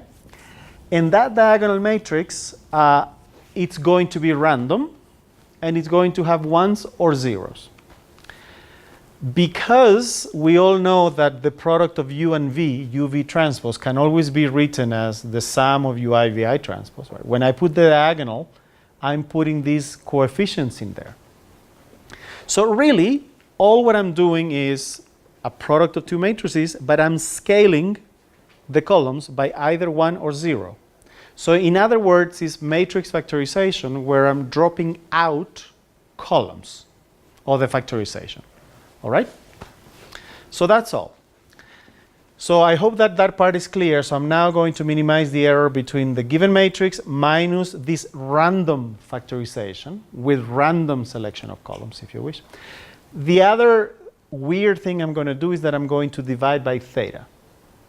Okay? Don't ask me why yet. It'll become apparent in a moment. So I'm inventing this problem, and you can say that I'm crazy for inventing a weird problem. Okay? But what is theta? Again, is the probability of the dropout. Right. Now, the quantity now, which is the error, is now a random objective because of this z variable. So I'm going to take the expected value with respect to the Bernoulli. And then once I do that, I do get a deterministic objective that I minimize with respect to U and V. All right? Is the problem that I have invented clear? Yes? Okay, so minimize a stochastic objective, modification of matrix factorization where I randomly drop columns. And I'm going to call that stochastic matrix factorization just to put a name to it, to distinguish it from the deterministic case, which is what we are used to. Okay, so I'm going to take this objective now, and I'm going to say, okay, I want to minimize it, and I'm going to just do gradient descent. So let me do gradient descent on this thing here. So here it is my objective. All I need to do is compute the derivative of this with respect to U and the derivative of this with respect to V and do my standard gradient descent. So I just want you to note that the derivative of the expected value is the expected value of the derivative, because gradient is a linear thing, expected value is a linear thing, so they commute. So here is, this is an exercise you can give to your students. Just compute the gradient of this thing. So the new U and V is equal to the old U and V minus the gradient. The gradient has a minus, so that's why we get a plus. And this piece here, is just actually, you can almost read it, right? What is the derivative of this with respect to U? Well, it's a quadratic, so it's the same thing, times the derivative of this with respect to U, which is just going to be your V transpose. Okay. And the 1 over theta is that's why we have 1 over theta there. But anyhow, don't bother with the calculations. The important thing is just look at the structure that you end up with this outside. And now I want you to compare with the dropout algorithm for neural networks. So the new weights are equal to the old weights minus this gradient. And there is this forward pass where I drop out neurons. and there is this backward pass where I just don't update certain weights, right? What I want you to see is that this thing and that things are identically the same thing. Namely, the forward pass is do your matrix multiplication. That's what it is, your forward pass, is evaluate your matrix multiplication. And when you do so, set to 0 some of the entries. The backward pass is update your weights. Now this becomes update your matrices. And look at the following. Pick one column here, any column. It's going to be that column. It's going to be that column. What does this diagonal matrix do? It multiplies those columns by 1 or 0. So the ones for which z is 0, the gradient is set to 0, whatever it is. So those columns are not updated. So it's just updating half of the columns at every iteration. And that's what this piece here does. And it's the same as what Dropout would do. So what is the conclusion? Forget about the details now. The conclusion is that the Dropout algorithm is stochastic gradient descent applied to that objective. All right? So I invented an objective. It was magical. But if you apply stochastic gradient descent to it, you get the Dropout algorithm. So that's the first conclusion. The first conclusion is that Dropout is minimizing some objective, and that is the objective that is minimizing. All right? Yes, but in practice, people do both. Do both meaning what? Apply stochastic gradient descents and also apply dropouts in the modeling. In practical problems. Ah, okay. Here is, I think it's important to just go to the basics of the definition of what stochastic gradient descent means. Generically, if you just forget about deep learning and forget about your specific application, stochastic gradient descent means use a descent direction that is random and whose expected value is equal to the true gradient. So mini batch is one form of stochastic gradient descent. Dropout is another form of stochastic gradient descent. So what you mean that in practice people are using both, like both are different forms of gradient descent. In one case, the randomness is because of the dropout variables. In the other case, the randomness is because of the choice of the mini batch. But they're both stochastic gradients. Now, that being said, you're totally right. I think it's important to observe that, again, I'm applying these to matrix factorization. And in that case, the notion of dropping out the notion of mini batch would have been to perhaps select only a fraction of the columns or something like that. We haven't done that. So the bottom line is, I think you're totally right. We could expand it, but I think they're both forms of stochastic gradient descent in a sense. Okay. All right. So that's the first result. Dropout for matrix factorization minimizes this objective. So the next natural question is, what is that objective? What is it that Dropout is actually minimizing? So that's what this second result tells you. So now you go back to your basic statistics course and you remember what is the definition of a variance of a random variable. And you will probably remember that the variance of some random variable is equal to the expected value squared minus the expected value squared on the other side. You remember that formula? Statistics 101. So it's just written differently, but this says expected value of the square is equal to expected value of y squared plus the variance. So let me apply this formula just to the objective that I invented, right? Because it's exactly expected value of something squared. So it's going to be the expected value of the something alone and then squared. So compute, actually you can almost read off what is the expected value of this thing before I take the square. Well, that's a constant. The expected value of a Bernoulli, what is the expected value of a Bernoulli? It's just theta, right? It's the probability. So that theta will cancel with that theta. And I'll just get the product. Now you understand why I needed that theta in there, that I said, I was crazy. It's exactly to cancel that out. But the bottom line is, look, the first term, what is the first term? Is the unregularized loss. Is what I thought I was going to minimize. But the funny story is that we were trying to minimize this. We did this randomness on the algorithm, but we are actually minimizing, by doing that randomness, we are minimizing something else. Okay? And so what is it that we're minimizing? We are minimizing the unregularized loss plus an extra term, which I'm going to explain next. Okay? But that's immediately, this was shocking to me. Like when we learn optimization in, and we say, oh, we take the objective, we apply the gradient, we think we are minimizing that objective. And when we learn stochastic gradient descent, we say, well, it's just a modification. It's also minimizing the same objective. Okay? And that is probably true for convex problems. But this is something completely new. Because we are now forced to study deep learning, we're really getting into non-convex problem. And we are realizing that the stochasticity actually changes what we are minimizing, which is a very interesting thing to me. And so this is an analytic way to showing that. So what dropout minimizes is equal to the loss that I want to minimize plus this. So what is the extra piece? Notice first the first term. Theta is the probability of retaining a column. So if theta is equal to 1, it means I retain everything. I do nothing. So obviously, it means that this entire regularization disappears. So if I keep everything, sure, I go back to my initial objective.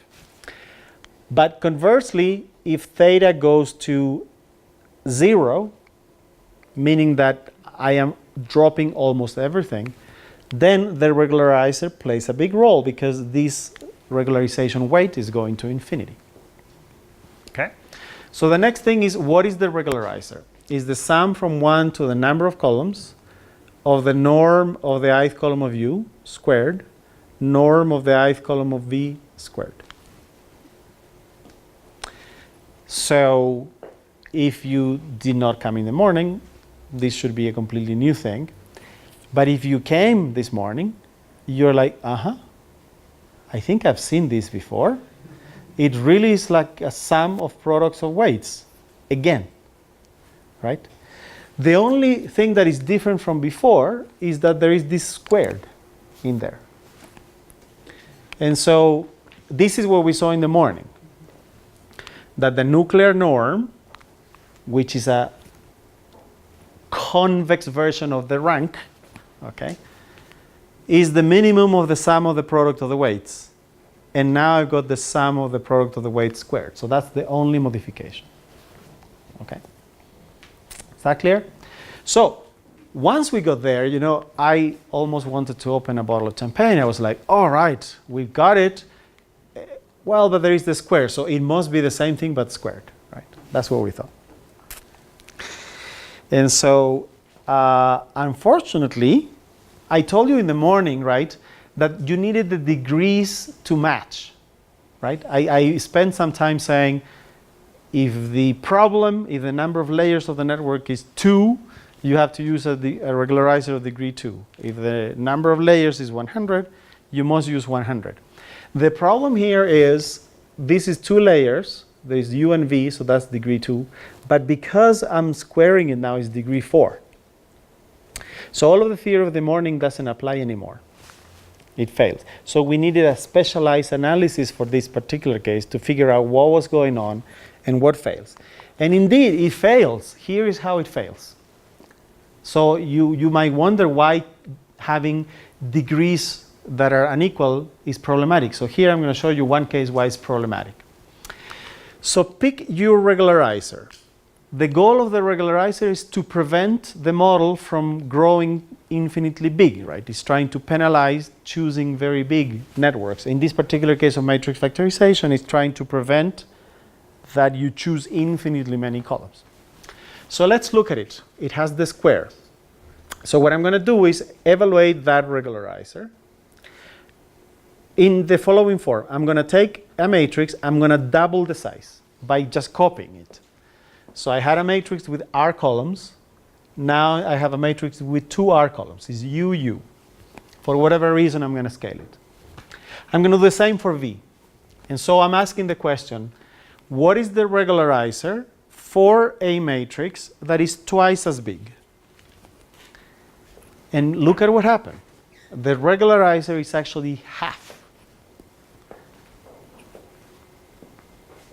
So what we always want of a regularizer is to become bigger if I make the model bigger so that it's controlling the size. But this regularizer, as soon as I put the square there, if I double the size of my matrices, the regularizer goes down by half. So maybe I should go back to my problem. Where is it? Okay, this is the problem, right? I'm trying to minimize this. If I double the size, what's the big issue? What is the globally optimal solution? You know, eventually here, once I get the right size, I'm going to get the loss to go to 0, right? You know, you give me a matrix, I try to factorize it. I keep increasing. Eventually, I can completely achieve y. So this is going to become 0. But this regularizer, every time I double, is going to become half and half and half and half. So the optimum factorization for this problem is infinitely big, because the more columns I add, the more I lower that regularizer. So bottom line is that the problem is ill-posed. The problem is ill-posed. Because the best thing to do is to have infinitely many columns. Not a good idea. So we don't see that in neural networks when people use dropout, and we don't see it again because they're optimizing over fixed size. But as soon as you try to vary the size, you will see that what dropout is doing is an ill-posed thing. So how do we fix it?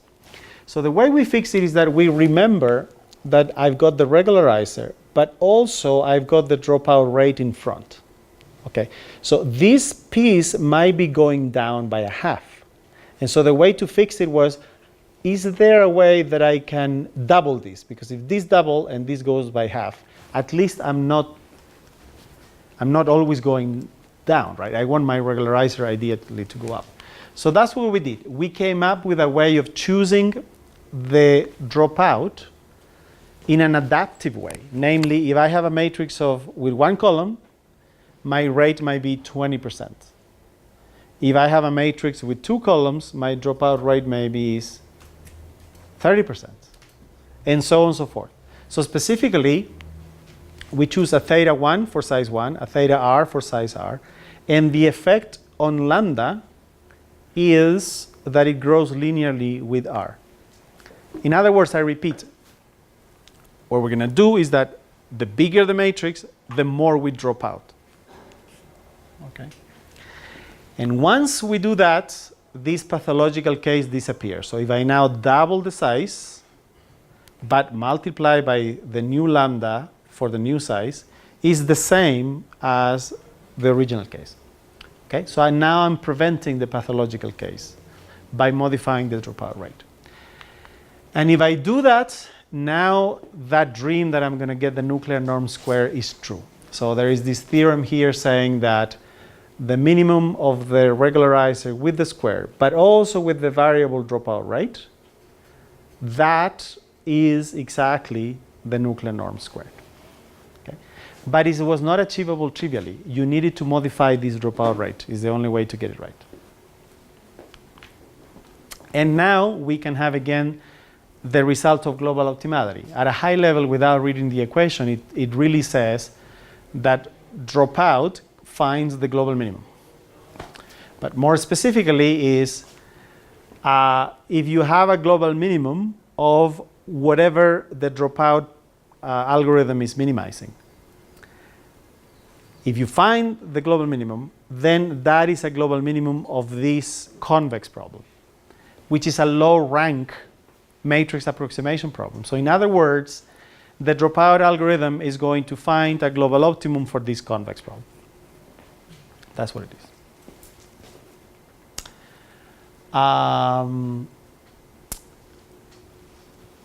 So in summary, I think the point has been, the points that I've made is 1, dropout is minimizing something. 2, what it's minimizing induces a low rank. That's, I think, is the big message, this part so far. But the issue is that this really requires you varying the R. And so in practice, you might want to use this algorithm for a fixed R. Or in neural networks, you want to use it for a fixed size of a network. The other aspect is that it tells you that the solution is low rank, but it doesn't tell you what the weights look like. And that's what we're trying to address with the next talk. But in the meanwhile, let me just compare.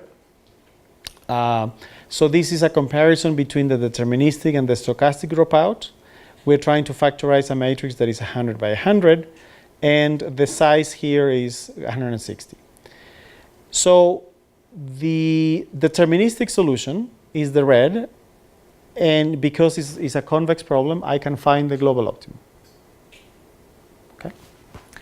So now we've got the dropout, and that's the blue curve. Okay, the 3 cases is with dropping 50%, here's dropping 70%, here's dropping 90%. And the main point I think is trying to show is that this random stochastic algorithm is following exactly the trend of a purely deterministic algorithm. This is also showing for different ranks what dropout is doing. So it's comparing the dropout with a fixed rate, this is the black, versus the dropout with the adaptive rate, which is the green. And effectively what you can see is that the black never regularizes, so it never found the right rank. And that's because of that pathological case. While the green, boom, it found the rank 10, that it was the true. The green found the rank 10, but the other ones didn't. Okay.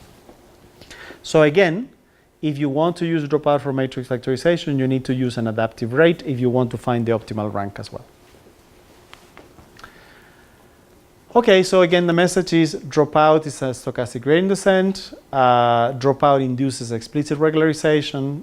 And if you don't change the dropout rate, there is no limit to the size. And if you change the dropout rate, then it induces a low rank. I think that's the summary of this first part. Questions so far? No? Okay. So let me now move into what kind of solution dropout is biased towards. What kind of global minimum does it find? And we know already it's low rank, namely the product of it is low rank. But what about what it induces on U and V exactly? And this is more important for neural networks because you're wondering what kind of weights is dropout learning. Okay.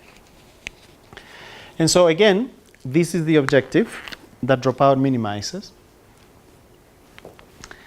And well, let me skip this. So the question 1 is, can we find the global optimum for a fixed R?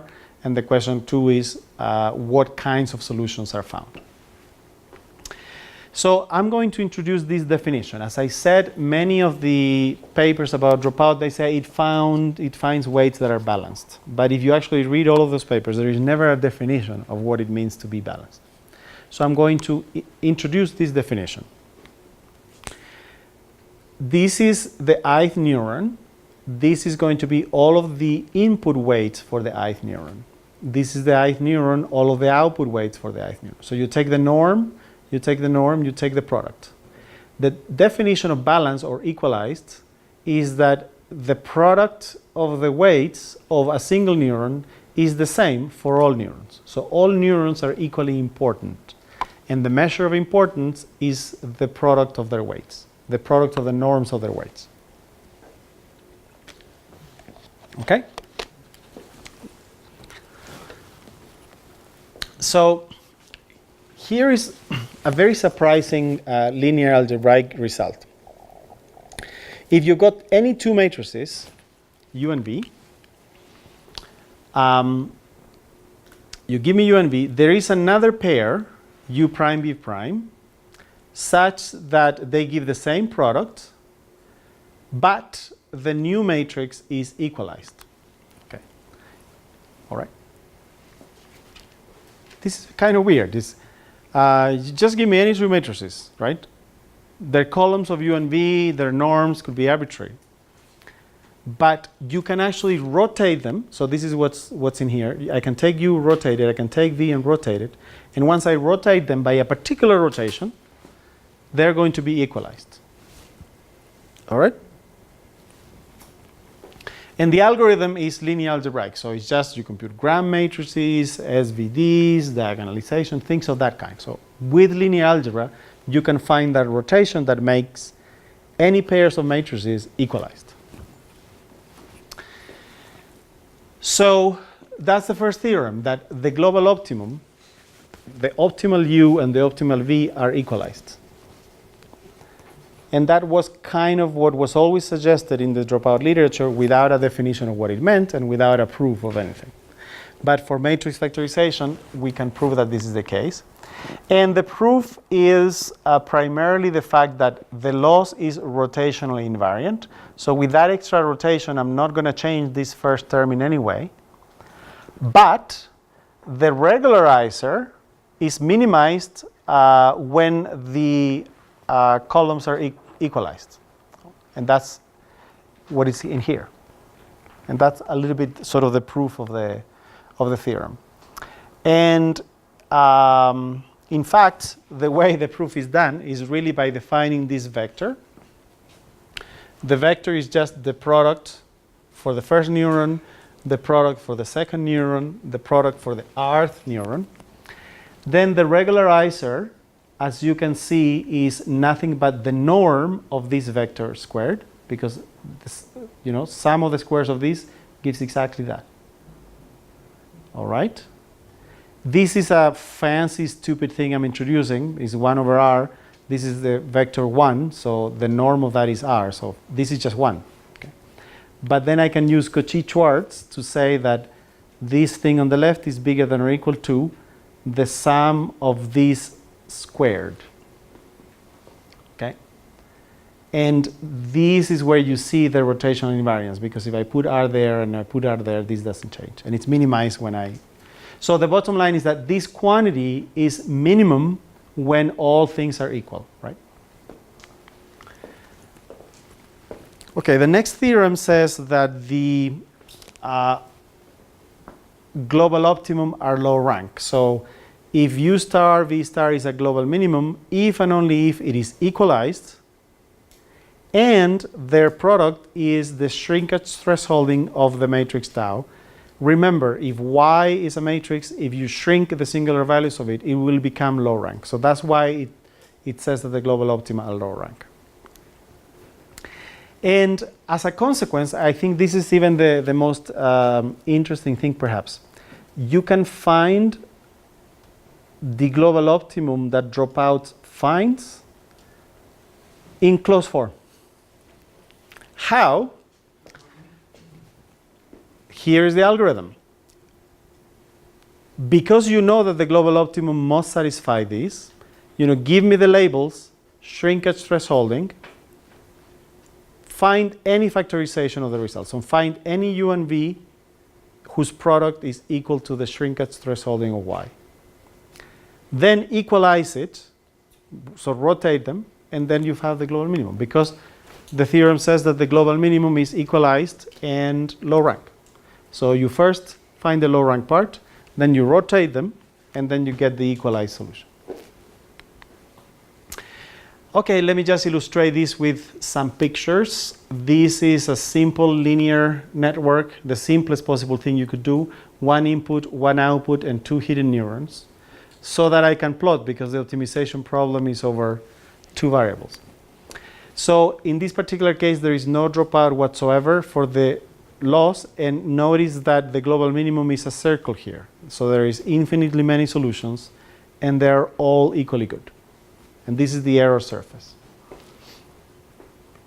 What if I add a little bit of dropout? Look at what happens.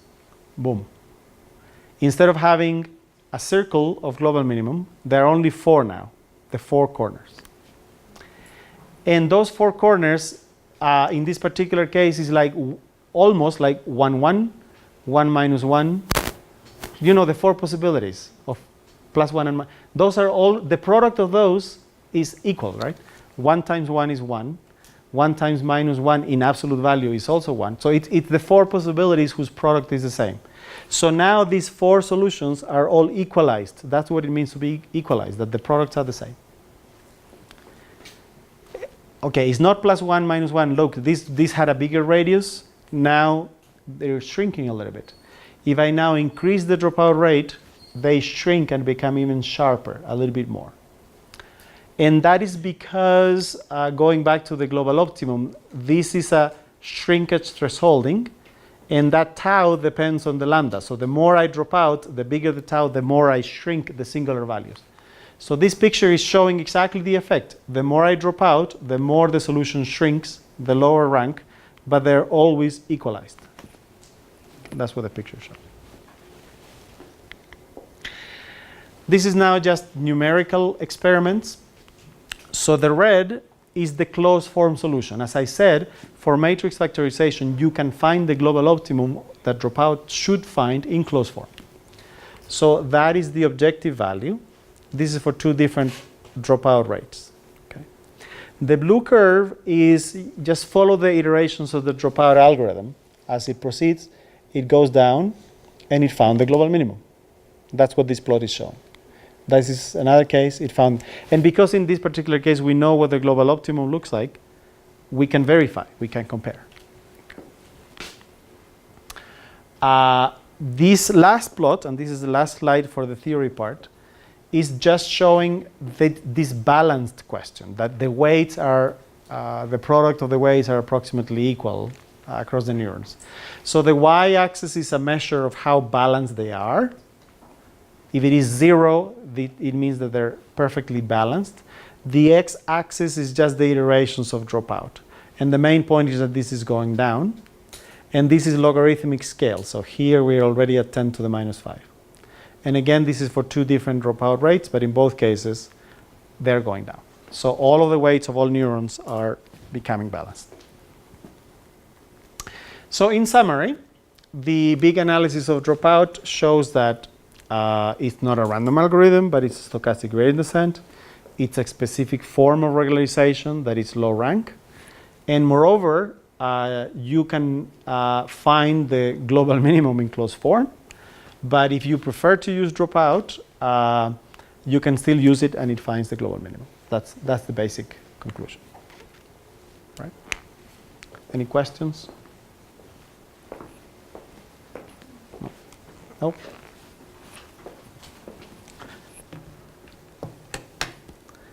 Wow, I did exactly the time I said I was going to do. I can't believe it.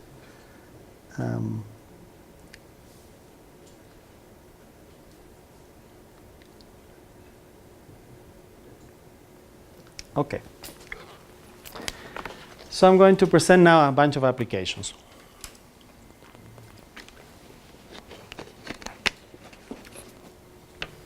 The first one is very connected to one of the talks in the morning that was about electron microscopy. This is a different form of microscopy. In fact, it's just optical imaging. So it's based on the idea that you're trying to measure the activity of neurons. Okay? The old way of doing that is that you would measure the activity of one neuron with a single electrode.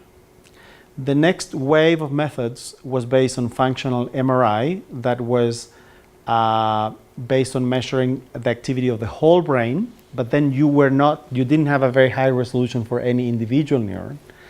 And then the more recent approach is to use these electrode arrays that you can measure multiple neurons. But again, the spatial resolution of it was not great.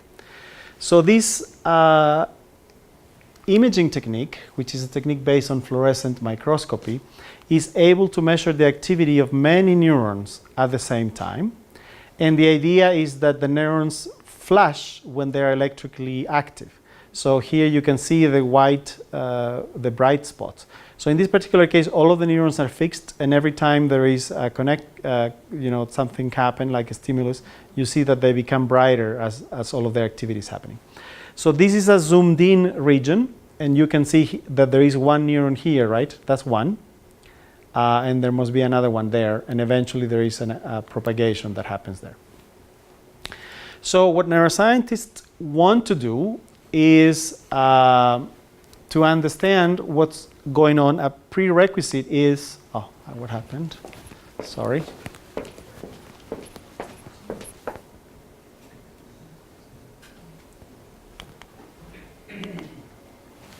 So the goal to start is, well, the major problem is that the data is just very noisy. It's so hard to get where the neurons are and what their spiking patterns are. So what they want to do is to go from an image like this, on a video like this, to being able to segment and find individual neurons. And they also want for every neuron to be able to find the spiking pattern. That's the job, okay? And in addition, find how many neurons there are. Those are the three questions. Okay, so how are we going to do that? So let me just do a cartoon. So this is the same video, but now I've got all of my neurons there, and that's the video. So what I want to do is to decompose that video into one image per neuron. Okay. So this is going to be the image of the ith neuron. Okay? And for that ith neuron, I want to find also its spiking pattern. So in this particular case, typically is like an exponentially decaying thing. But you can always model it actually as the convolution between a true spike, so is 1, 0, 1, 0, with the decaying exponential-like function, which is typically well known. Okay? So the video now has n or multiple neurons, and they are not located in the same places, right? So the video is going to be the sum of the product of this with that, right? So the product of these two will generate the video for a single neuron, and the sum will generate the video for all the neurons. So mathematically, this is the equation. The whole video is equal to the sum from 1 to the number of neurons of the shape or the image for that neuron vectorized. This VI is going to be the spiking pattern, and the convolution is always a linear thing. So I'm just going to multiply it with some matrix that has the decaying exponentials. And now if you didn't have the D, I hope this looks like a matrix factorization to you at this point. So effectively, you can think of this as Y is number of pixels by number of frames. This U is going to be number of pixels, and this V is going to be number of frames, right? So that's exactly what I said. So you would say, okay, I'm just going to factorize. So what if I do PCA? If I take Y and factorize it as a product on U and V, will I get the principal components to correspond to the neurons and to correspond to the spiking patterns? So the answer is no, and I'm going to show you in a moment. PCA fails miserably. And it fails because it doesn't have enough structure on the factors. And what kind of structure I'm talking about? Here we know a lot, right? This image of a single neuron needs to be sparse. Why? Because it should be 0 almost everywhere except where the neuron is located. Now, if you only say sparse, it only means that a few pixels are non-zero. So you could just have a bunch of dots all over the place. So it must also be compact. Like all of the non-zeros must be together. That is in what is typically, there is this norm called total variation, very much used in image analysis, I guess. Is known in CIMAT, right? There's been a lot of work on that here. So that's what you can do, put a total variation to encourage this to be compact. That's for you, right? That's for the images of the cells. For the temporal pattern, which is the V, right, I know that it's going to be 1 and 0, so it's also sparse. For almost all time instances, the neuron is not responding, and every now and then there is a spike. So it's also sparse. So this is what we propose. We propose to decompose the video as the product of the shape and the temporal patterns, but we are going to add a regularizer on the factors. What is the regularizer? For the U, which is meant to be the images of the cells, we want them to be sparse, so we're going to put an L1 penalty. We want them to be compact, so we're going to put a total variation penalty on the U's. And then this part, the L2 part, I hope to have convinced you already, right? What was the L2 part? It was always to get the nuclear norm and to be low rank. And what is going to be the rank is going to be the number of neurons. So really what this L2 part is just encouraging to have as few neurons as possible. Few neurons is few columns, okay? Small r, that's what it is. And then we want the temporal pattern to be sparse, so that's why we put an L1 penalty. So this is kind of an example, a fancy example for the talk in the morning, where I said you can pick any norm for U, you can pick any norm for V. In almost all examples I gave, it was the 2 norm. But this is a concrete application where you can put combinations of norms and then take their products and optimize. And this is what happens. This was the raw data. This is the result, namely the product of U and V. So we optimize, we find the optimal U, the optimal V. We take the product. This is what I'm showing here. So this is for sparse. This is sparse plus low rank, so this plus that. And the last piece is using all of the terms in here. So I hope you can appreciate, this is remarkable. It's really completely eliminated all the noise and was able to, you can see very cleanly whenever the cells appear, right? There's cells appearing there. I'm just showing you the video. There you go, with the big neuron. Okay? So once I have the U and V, I can now go back and say, well, does every column of U correspond to 1 neuron? So that's the next question. And so this is indeed the case. By the way, I mentioned that PCA fails. This is what PCA does. Right? It finds all the neurons together. So it's not like 1 image per neuron. Here, in this video, there were 48 neurons, and we were able to find 46 of the 48, individually and independently. And this is what PCA will produce, so still all of the errors in that. These are two of the principal components that the algorithm recovers. So each one of them corresponds to a different neuron. Okay? These are maybe just more examples.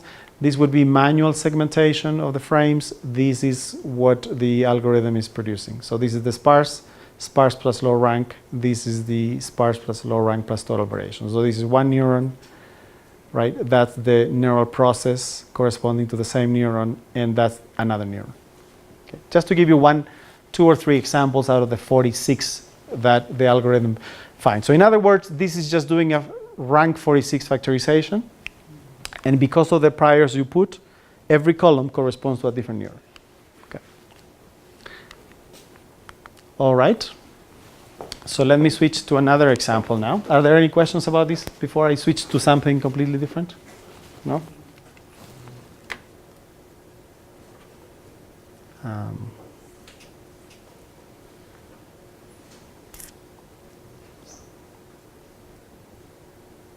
Sorry, you said that is Yes? that is optical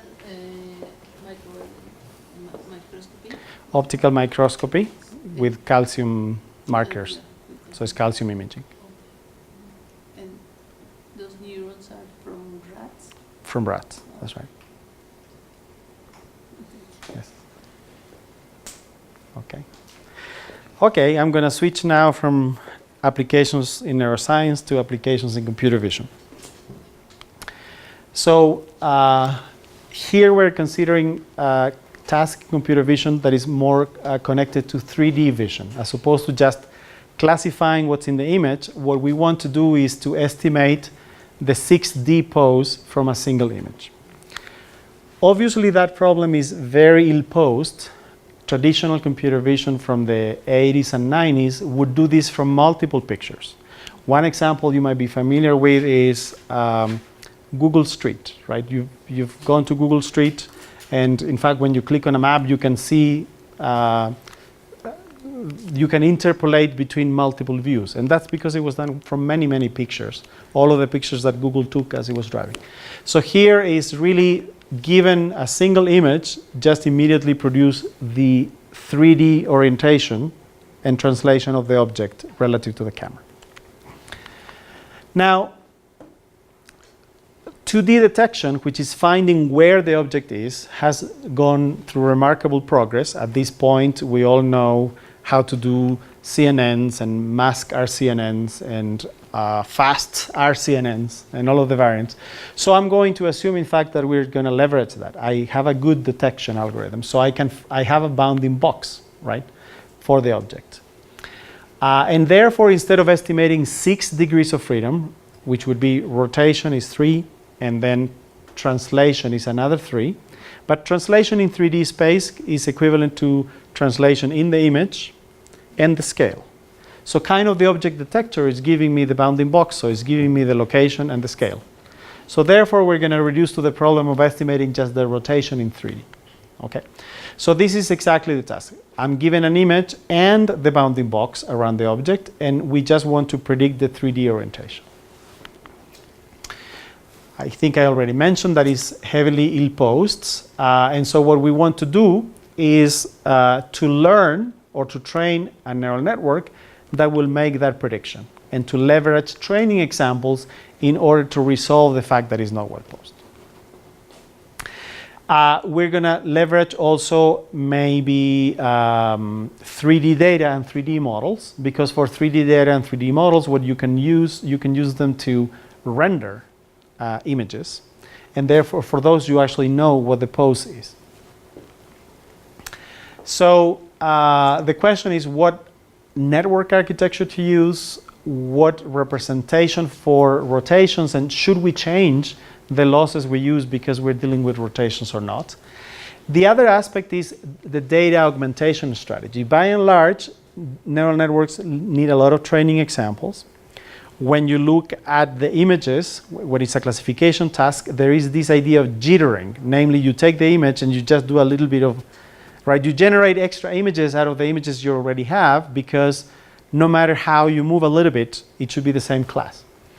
But here you want to do the jittering in a different way, because you would like to be invariant, you want to be sensitive to the 3D orientation. But the question is, how do you generate new images from new 3D viewpoints? It's not the same. Generating 2D translations and scalings is easy, but generating new images that correspond to new 3D rotations is not so easy. So that's another challenge for the data augmentation part. So in prior work, this problem has been addressed as a classification problem. Namely, you take your pose space. Let me just do it with one angle, but it's 3 angles because it's in 3Ds, right? And so I'm just going to discretize it. 0 degrees, 30 degrees, 60 degrees, and so on and so forth. And now that I have 10 possible orientations, I just train a classifier with 10 classes. So I convert the pose estimation class task into a classification task by discretizing the pose space. So here we're going to do it in the continuous. So we're really going to estimate the pose in 3D space. Typically, again, because it's done as a classification, they use discretized angle beams. So here we're going to exploit the fact that rotations live in a manifold. They have their specific structure, and the question is, how do we exploit it or how do we modify a neural network to capture the fact that we are training with rotations? And so this is done both in terms of the representation, but also in terms of the loss. When you're doing classification, you use cross entropy. Here we're going to use geodesic distances in the space of rotations to do the training. And again, the data augmentation, I already mentioned it. We came up with a 3D pose jittering strategy that allows us to generate these extra images with a little bit of extra rotation in 3D space. So specifically, this is, I think, theoretically to me it remains an open question, but if you have a classification network, the last layer by construction is invariant to the pose, right? Because it's just the class. So this should be the same class no matter what. So you would expect that in the middle, as I go through many, many layers, The very first few layers are kind of too low level and maybe not so indicative of the pose yet. The very last layers are invariant to pose. So the right layers for doing pose estimation should be somewhere in the middle. But where in the middle and how to do the split is the question. So that's why we're going to have this feature network that you can think about it like half or a fraction of a typical classification architecture, so that the output of it is still very sensitive to 3D pose. And then we're going to feed them to a specific architecture that is just designed for pose estimation. Okay? In particular, we have used a variety, and this is maybe old. Our most recent paper, it's now using a different network architecture. But the first paper we did, which is the one I have here, is just based on the VGG network up to the fully connected 6 layer as the feature network. For the pose network, okay, maybe I don't have the picture here. So the simplest thing to say is suppose that this was something like a 4,000 dimensional vector. We reduce it to 1,000. We reduce it to 500. We reduce it to 3. Why 3? Because we're predicting pose, and that's just 3 angles that you want to predict at the end of the day. That's at a high level. So it's really 3 fully connected layers. There is batch normalization. There is ReLU. And at the end of it, there is just a 3-dimensional vector that is predicted. Another question that we're struggling with, and we don't have a full answer yet, is should we estimate the pose in the same way for every object category? Namely, there is just one generic pose network, or should the estimation of pose be category dependent? And therefore, you should have a separate pose network for each object category. We've evaluated that numerically, and I don't have the results here, but the last paper has it. And we've demonstrated that separate pose networks per class works better, although obviously it's potentially not scalable. We've done this for on the order of 11 classes. I think if we were to get to the order of 1,000 in the ImageNet, probably we would find that there needs to be sort of groups of categories for which the same pose network would be adequate.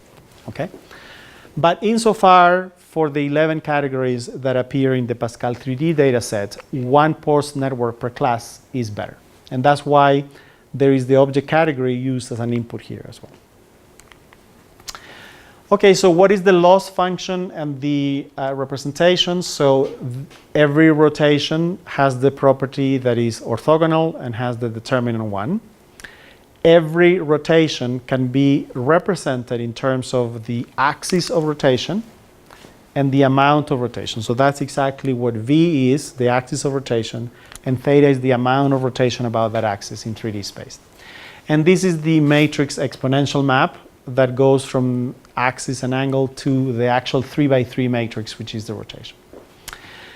The distance between two rotations, it's so-called the geodesic distance, and there is a formula for it. So here it is. So it's, so the bottom line is that you shouldn't just be comparing the matrices as if they were vectors. There is geometry, and you should exploit it. That's the big message here. And so this is what we're going to use for the loss. So we're going to train the neural network by comparing the ground truth poses with the poses predicted by the network according to this formula. And what that means is that you need to figure out new ways to compute the derivatives when you do the backpropagation so that you respect the Riemannian structure of the spatial rotations. And we've done it for axis angle, but we also did it for quaternions, which is another well-used representation for this purpose. Last is this pose jittering thing. So here's where you see the standard pose jittering by just modifying the translations around. So we figured out a way of doing the pose jittering in 3D. Obviously, you do know it cannot be done. If you've studied computer vision, if you studied geometry, which unfortunately our students no longer study, right? But you would know that there are two cases in which you can transform one image into another according to our rotation. What are those two cases? One case is when there is a pure rotation. The other case is when the object is planar. And the reason is that because in both cases you get what is known as a homography. So what we have done here is do the image transformations between two consecutive images with a homography that is induced by a particular rotation. So that's how, given every image, we can generate many more images that have slightly different orientations. And so that is what is illustrated here, right? So that's why you get these weird images with black things, but then we just get the center in order to generate additional images. Okay. So the data set for evaluating is the Pascal 3D data set. That's a subset of ImageNet, which is annotated with 3D poses. Okay. And it's only 12 object categories, as you can see here. Okay, then the rest is the details, how we did the optimization, and so on and so forth. But the data augmentation consists of two parts. One is to do this 3D pose jittering, but the other one is to render images from those 3D models. Okay. So here are the results. So these are the 11 classes, 12 classes. So airplanes, bikes, boats, bottles, TVs, trains, so on and so forth. The number here is the error in terms of the angle. What is the angle between the true pose and the estimated pose? And as you can see, the numbers are between 4 and I don't think 20 is maybe the largest. And the average you get here is 15 or 16. And this is our model with the axis angle, and this is our model with the quaternion. Okay. Now, the interesting thing is that this is previous work, viewpoints and key points, and render for CNNs, where the errors were even smaller. Okay.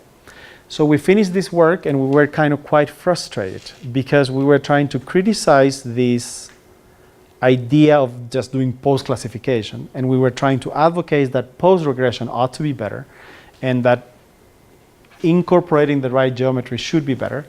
But the results are actually a little bit worse. And I don't have it in the slides because the paper was just published last week in ECCV. But we have been able to achieve 9 degrees of error now. And the main modifications we have done is, instead of using the VGG architecture that I mentioned at the beginning, is just a ResNet. So we have a variety of different choices of a ResNet.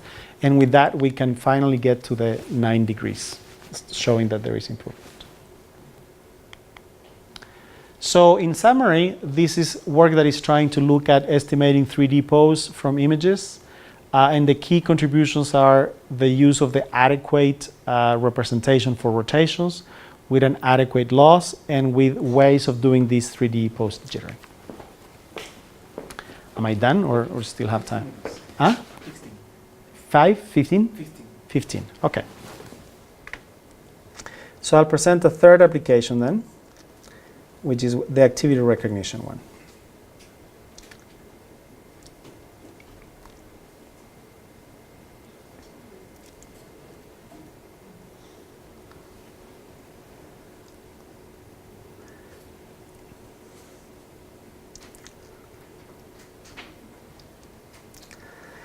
So we're doing generic work in activity recognition, but there is one specific application we have in mind, which is this idea of robotic surgery. So there is this Da Vinci robot, and so you've got the surgeon there. The surgeon is looking at a stereo pair, and the surgeon, you're going to see maybe near his hands, is able to manipulate. And this is how the surgery is done. There are 2 arms. This is a camera, and the thing, so there is, you get stereo. You get the motions, positions, and velocities of the joint at every, here you see a little bit. Okay. So this type of surgery is better than the surgery being done by a surgeon directly in various ways. So it's more precise. The incisions are smaller. Laparoscopic surgery, for instance, right? Typically you have to insert a tool. And the larger the hole, the longer it'll take for the patient to recover. But when you do this with a robot, it's much easier to pivot at the entrance point, so that the tool moves inside, but at the entry point is not moving too much. And so the incisions tend to be smaller because of being done with the robot.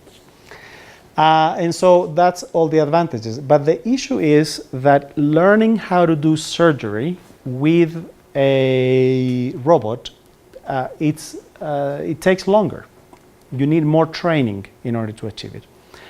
I'm not a surgeon, but I conjecture as just a human being that it's easier for us to learn how to do certain tasks when we actually have all of the visual context. And when we're just looking at a screen or a small visual field, we lose all of that extra context. Okay? Also, the other issue is that there is no force feedback in the Da Vinci robot as of yet. So you're moving and doing the manipulations, but you're not getting that force feedback that is needed. So the question is, how are we going to train surgeons better? And so if we had, as they're practicing how to do the surgeries, if they could immediately get a score of how well they're doing, because one-on-one interaction with an expert surgeon is not sort of possible anymore, right? They make a lot more money by doing surgeries than by teaching students. That's one reason. In fact, today, the way the students are evaluated is by and large that in the middle of the night, expert surgeons are watching videos of how well they did and putting their score. Okay? So it would be great if there could be one-on-one interaction, but if there's not going to be, we need to develop new technology that would allow to train surgeons faster. And that is where I think activity recognition can play a big role in this domain. And so the goal is to develop methods that look at the video and look at the trajectories that the surgeon is doing at any given time and predict the level of skill. Predict when they made a mistake, why they made a mistake, being able to provide feedback as to what they did wrong. It's kind of,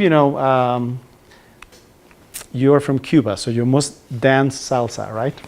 So how is salsa taught, right? You watch how it's done, then you practice, and if you're good enough, you can teach someone else, right? So that's the way surgery is taught. The first surgical training program was invented at Hopkins in the late 1800s, and the way it was sold, it was like see one, do one, and teach one. So it's exactly what I just said. It's the apprenticeship model for learning. So we've collected these data sets, and I guess you're going to be soon disappointed, but because when you look at ImageNet, it's millions of images. And so when it comes to the medical domain and activity recognition, it's much smaller. So this is a suturing task. So a trainee is trying to do the suturing. Okay. What you see here in the x-axis is time, and in the y-axis is which gesture is the student doing at any given time. And the gestures are grab the needle, insert the needle, pass the needle from right to left, pull the needle from the left, and then pass it from the left. It's just gestures, right? And so what we need to do is to develop algorithms that recognize at any given time what gesture is being executed. All right? What is the data? We've got the video, you can see it. We've got the kinematic data, that's position and velocity of the joints of the robot as a function of time. But we've got very limited data. This is just 8 surgeons here. 3 are experts, 2 mid-level, and 3 novices. And they're going to be doing 3 different tasks. Suturing is the one you see there. And by and large, each one of the 8 surgeons did it 5 times. So 8 times 5 is 40. So we should have 40 trials from each. But notice that it's not true in all cases, right? Again, recruiting surgeons is expensive. Also imagine getting these labels, right? You needed to have a surgeon watch the videos and tell us what was being done at any given time.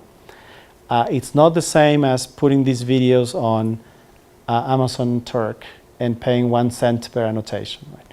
You have to pay the doctors to do it. It's not the same price. Okay, I'm going to play a game with you.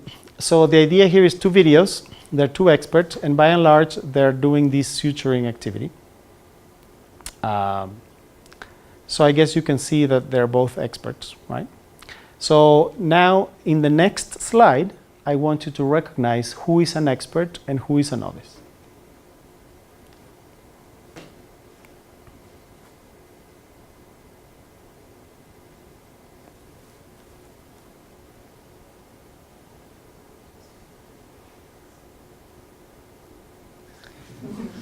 Yes. There you go, right? So it's pretty much like suturing a button. You've done it, right? So the idea of the type of mathematical models we're going to use is really based on speech. We speak in sentences, we go to words, we go to phonemes. Here we've got tasks, we've got gestures, we've got sergemes, which is the basic units of motion. And as it turns out, you can think of this as a sequence of events, and an expert would go gesture 1, 2, 3, 4, and then 1, 2, 3, 4. But a novice, you can recognize the level of skill because it did 1 and 2, but because it made a mistake, it went back to 1 again, and then to 2, and you know, just the transition probabilities between gestures would be different from an expert than for a novice. Okay, so let me go into how we do it. So we did it with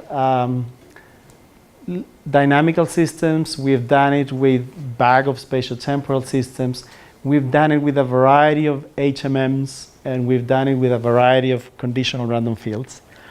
Let me just tell you how we've done it with deep learning, so very briefly.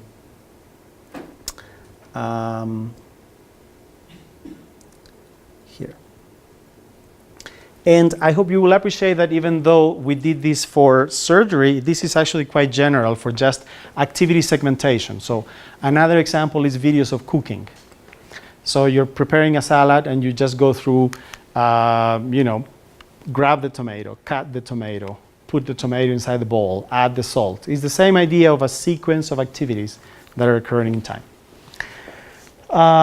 So here is one of the papers we did in 2016, where in fact, as you can see, this was done for preparing salads. So here it is.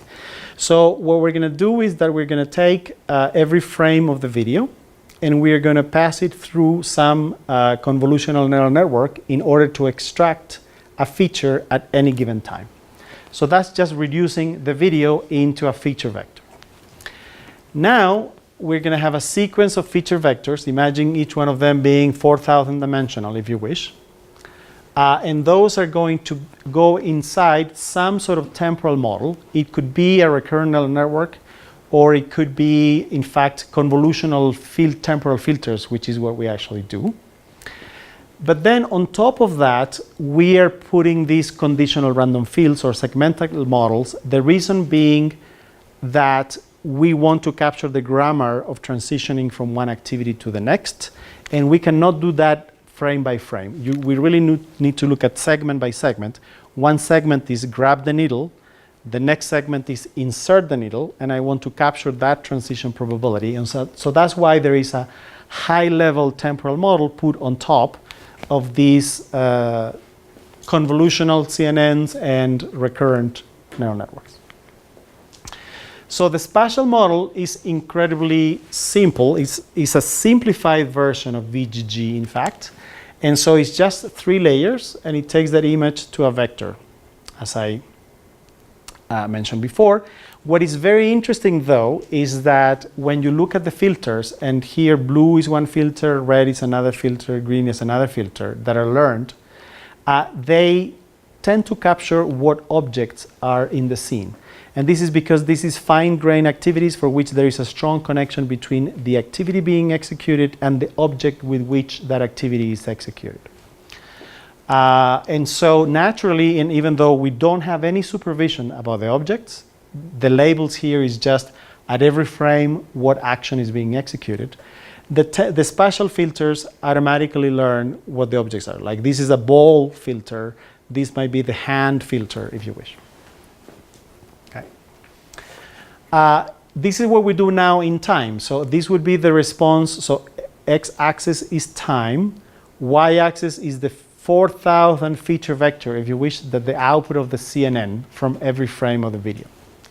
And now we look at temporal filters, so we convolve with filters in this dimension, okay? And the interesting thing is that you have to consider the right temporal scale for the filter. So we're doing this with 5 seconds. And now is the segmental component, which is the thing that you put on top. And the segmental component operates as follows.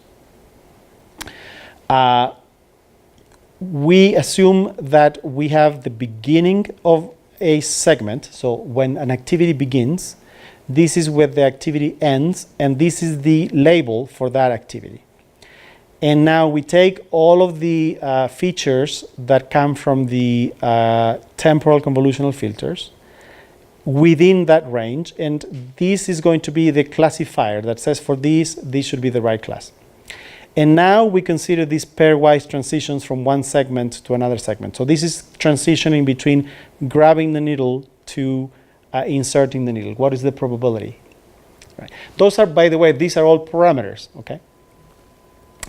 And now this is sum from 1 to the number of segments.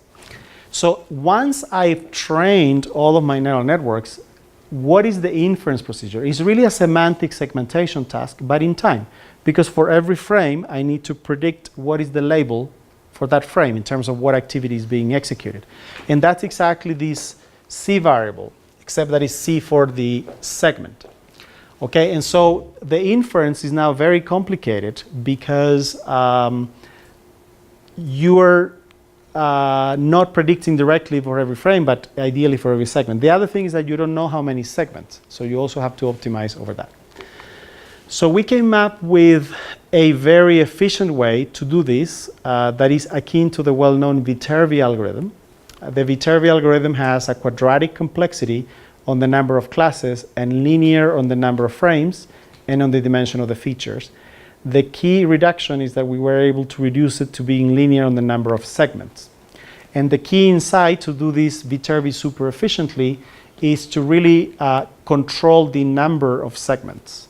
And to do the Viterbi, instead of doing from time t to time t plus 1, we do Viterbi from 1 segment to 2 segments to 3 segments. And eventually, in that way, we're able to find the optimal number of segments in a much more efficient way. Okay. These are qualitative results. So what you see on top is the true segmentation. Every column, every color is a different gesture being executed. This is just evaluating what if you just do the spatial CNN. So for every frame, just predict immediately what is the action class. What do you get? See, you get a lot of over-segmentation, right? Because there is no temporal smoothing, if you wish, of your segmentations. If you do now the spatio-temporal CNN, that is just the spatial part plus the temporal part, you get a much better response already. Okay? And in fact, for this case, adding the segmental component did by much, right? It's almost the same. But in this example, I think you do see the difference, right? Again, this is very noisy segmentations. This is a few errors in there. And with the segmental model on top is much better. Maybe let me skip this. I think I'm running out of time. So now let me just show you some numbers. This is the accuracy that we can achieve. So on the order of 80-something%. And this is only using the sensors, namely, let's apply this model only to the kinematic data, no video. Right? So the input would just be positions and velocities. And in the bottom is, what if you only use video? And effectively, what the main result here is that we get on the order of 80-something% accuracy. Okay?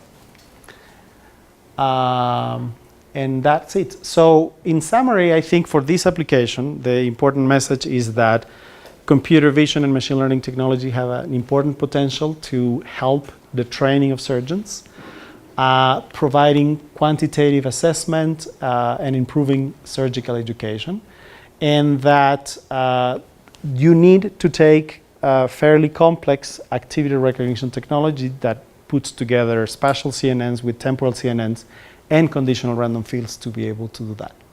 That being said, this is results on very few data, And we need more data, we need more annotations. But if you want to apply deep learning to the medical domain, we need unsupervised methods because we're only going to get so many annotations, and we need to really leverage just the internal structure of the data to be able to do it. All right. Thank you.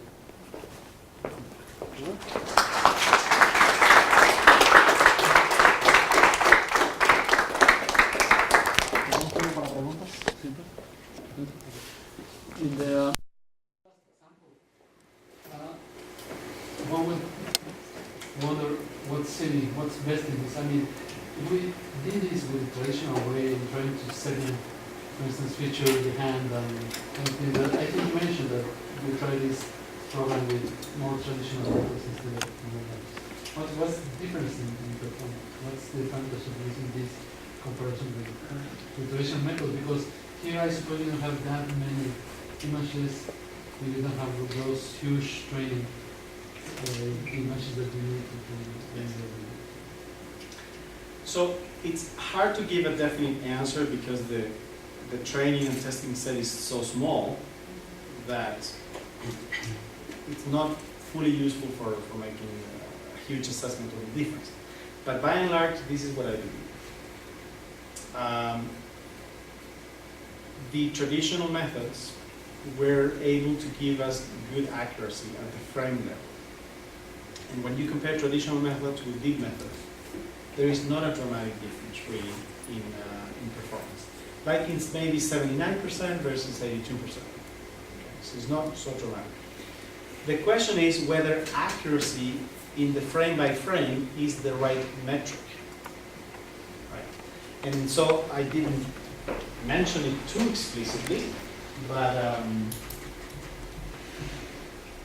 here it is. We have this other metric called edit distance. So the edit distance is really simply trying to ask the question, did I get the sequence of events right, regardless of how long they lasted? And this is important because when it comes to annotations, like when does an activity end and when does the new activity begin? It's not as crystal clear as you would think. And when you look at the boundaries, different surgeons may annotate it differently, or even we humans, if we have to segment videos in time, we would not exactly agree. And so if you're just counting the number of frames that you got right or wrong, you might, is that the right metric to do the evaluation? So the difference between all methods, and I think I don't have them here perhaps, but when you compare accuracy, frame by frame accuracy, not such a dramatic difference. But if the metric is this edit distance, then you would see that the old methods will do significantly worse than the new methods. But that's as much as I can say with the data we have. So we have to take these conclusions with a grain of salt. Any questions? Actually, a question related to the first point. Perhaps I didn't understand better. I think you mentioned at one point that what you presented is not possible to generalize it to deep nets as what you presented this morning. That was some technical issue. What kind of limitation is present? Correct.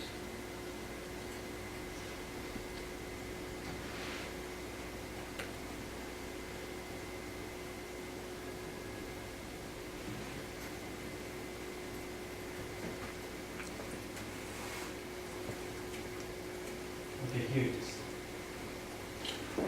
So the fact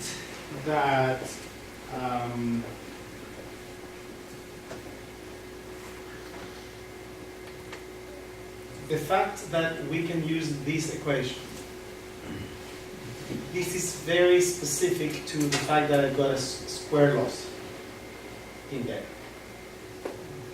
So the immediate thing is that can we generalize this to other losses, even for matrix factorization? The answer is maybe yes, but that statistics 101 formula that I can give to an undergrad to do this calculation is no longer true. Okay, so you would tell me, okay, just use square losses. Can you use deep networks? So the answer is yes. So we can put a nonlinearity here, for instance. We could put a ReLU or anything else. And when you do the calculations, you will just end up with nonlinearity applied to V instead of just the V in there. So in terms of deriving this formula, it is, and in fact we have done it for deep networks with many more layers, and you're just going to get the product of many things here with their own nonlinearity in every piece. So square loss is okay. That being said, so the fact that dropout is a form of stochastic gradient descent, I think it will go through. The fact that dropout is the standard loss plus a regularizer will require the L2 loss. The fact that you can get the global optimum and all of that analysis is still missing. We haven't done it for products of several more layers. And I think it's doable. So at the end of the day, I think the bottom line is the big bottleneck will be the L2 loss. Bogdan? Yeah, I'm happy that you presented this application because for some time I also have some questions and some concerns regarding the future of assistive technology. So either in this case of robotic assistive surgery or more general of robotic to support elderly people or people with disabilities. So my question is broader than the presentation you made, and I would like to know your opinion about the following issue, about the following statement. So we are trying for many years to make machines smarter, to develop more performant algorithms, and so on. But on the other hand, we forgot how challenging this task is, taking into account that there are alternatives to what we are doing. Like for instance, which comes from genetics, like stem cells research, or new materials. So I have just read some time ago that an alternative to stitching is to use a spatial glue that heals immediately without presenting any trace of it, of the surgery. So what do you think? So how useful will be for the future this research in the direction of assistive technology? So I think it's a great question. I think we should not lose sight that in order for our research to be impactful in real-world applications, one way to do it is using machine learning technology, but as you gave a great example, there could be completely alternative solutions that are much better. I always thought, in fact, when we were working in segmentation for a long time, and struggling that it would work for these two images, but never work for this other, and it never worked, and never worked, that one day just medical image acquisition would be so good that the segmentation would be done by thresholding, for example, right? So the examples you provide are really great, and in fact, when it comes to stem cells, I am also working on classification of stem cells as one example. And my view is the following. The real-world applications require collaboration between multiple scientists of different kinds. And to get some real product to work, you need to integrate ideas from multiple fields. What is interesting, I am working in a startup to develop a new blood test as one other example, that has people that do microfluidics, has people that do imaging, has people that do machine learning, has medical doctor, epidemiologist. And you realize that what makes my life easier makes the life of someone else harder. Or you realize that in fact, my fancy algorithm is actually irrelevant for the specific One concrete example, for instance, is in the case of blood test. Everybody would think you want to get this to 0.001 of accuracy.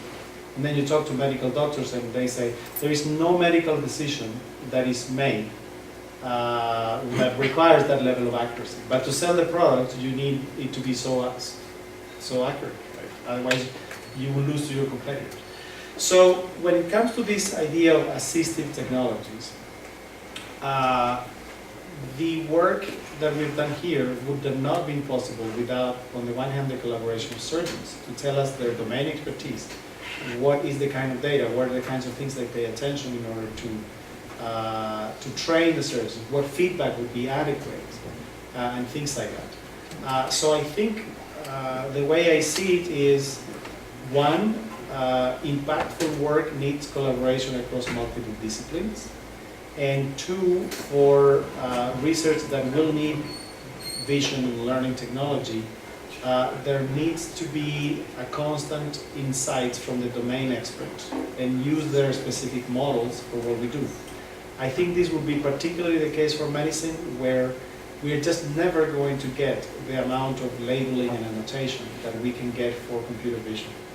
And the ability to use models from physics, electrophysiology, or medicine about a specific process, about what we are imaging in order to make predictions, and in order to do our data augmentation, perhaps, as one concrete example, I think would be critical.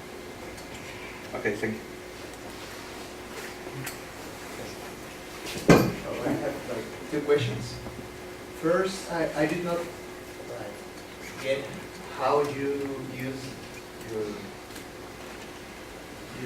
contributions for the first application you showed of the neuronal trigger. Of the what? Of the neuronal triggering. Yes.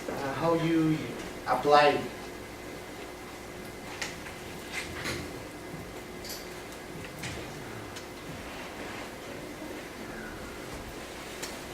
Let me show you two classes.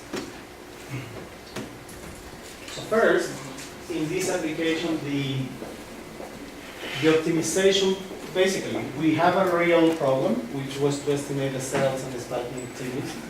We came up with a formulation that is a matrix factorization problem. Once we have reduced it to this optimization problem, you could say, oh, I'm just going to run some algorithm and find the cleaning up of anything. So how do we use it? In fact, maybe I should have told this story at the very beginning, because this work was done by Ben this year. He was a student of neuroscience. So actually this was the problem he was working on for the first, his PhD took 7 years. In the first 3 years and a half, he was collecting this data, working with mice, the imaging, and learning all of the neuroscience of the auditory cortex to do this. He started to talk to me while I was on sabbatical to ask me how could I segment, how could I do this, and so on and so forth. And we eventually arrived at this model. And once he was done with the segmentation, instead of continuing the neuroscience to actually do the models for the mice and the rats, he said, but why is it working? This is so non-convex. Why am I getting the right solution? Why is it able to disentangle the cells? And that's how we began trying to understand global optimality for this problem. And when he was trying to prove that you could get the global optimum for this segmentation problem, he realized that the framework was much more general, that homogeneity was the key, and that you could actually extend it to many more layers into deep learning as well. So half into it, he switched to my lab to do machine learning instead of doing neuroscience. But in fact, it was not that we did the theory first and then applied it. It was actually this real application was the one that led to the theory. Okay. And to answer your question concretely now, how was it applied? It was really, we can now guarantee the selection of the optimal number of neurons and the optimal shape and optimal spiking pattern that solve this optimization problem. You have two questions. Can I? Oh, yeah. Okay. Well, in your last application, you're evaluating the performance of the surgeon by knowing the order of steps the surgery is done. Yes. So, someone, I don't know if that's possible, somebody could cheat the system by doing awfully the steps, but in order. Is that possible?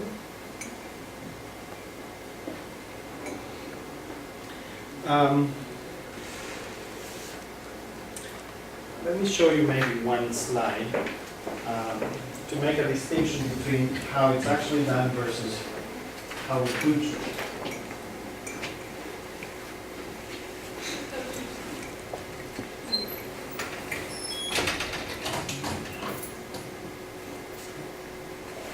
So first, this is how it's actually done today. This is the subjective system by which surgeons are currently evaluated. So you might not be able to see, but there are these rules. Respect for the tissue, time and motion, instrument handling, like that. So these are 7 different criteria.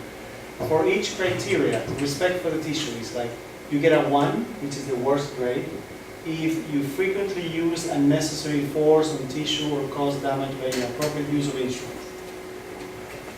So what I'm trying to say is that in today's system is somewhat subjective, because now a surgeon needs to actually watch your video, how you did it, and give you a grade, and you get points. So in fact, this is showing, for instance, the y-axis is the number of points you get between 10 and 35.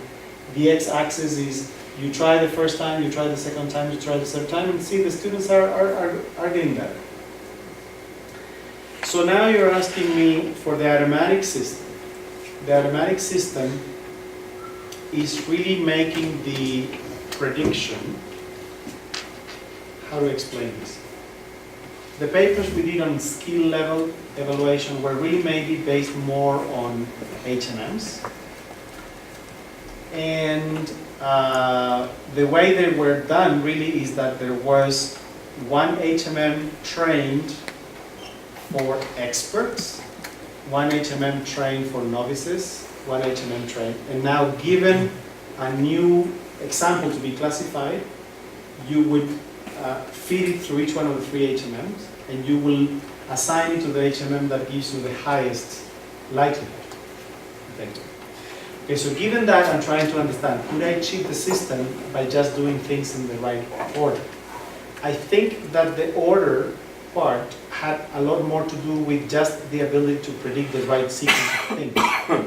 But what I'm trying to say is that I did not speak too much about how skill prediction is done. And sure, the order is one component, but as I just explained based on the HMM, there is a full probabilistic model that gives you the likelihood. And that model will also depend upon how well you did each one of the gestures. Okay. So, long answer to actually say, I'm not 100% sure what the answer to your question is. I believe not, because of the reasons I've explained. But maybe you're right and we need to do the experiment. Okay? But I believe not.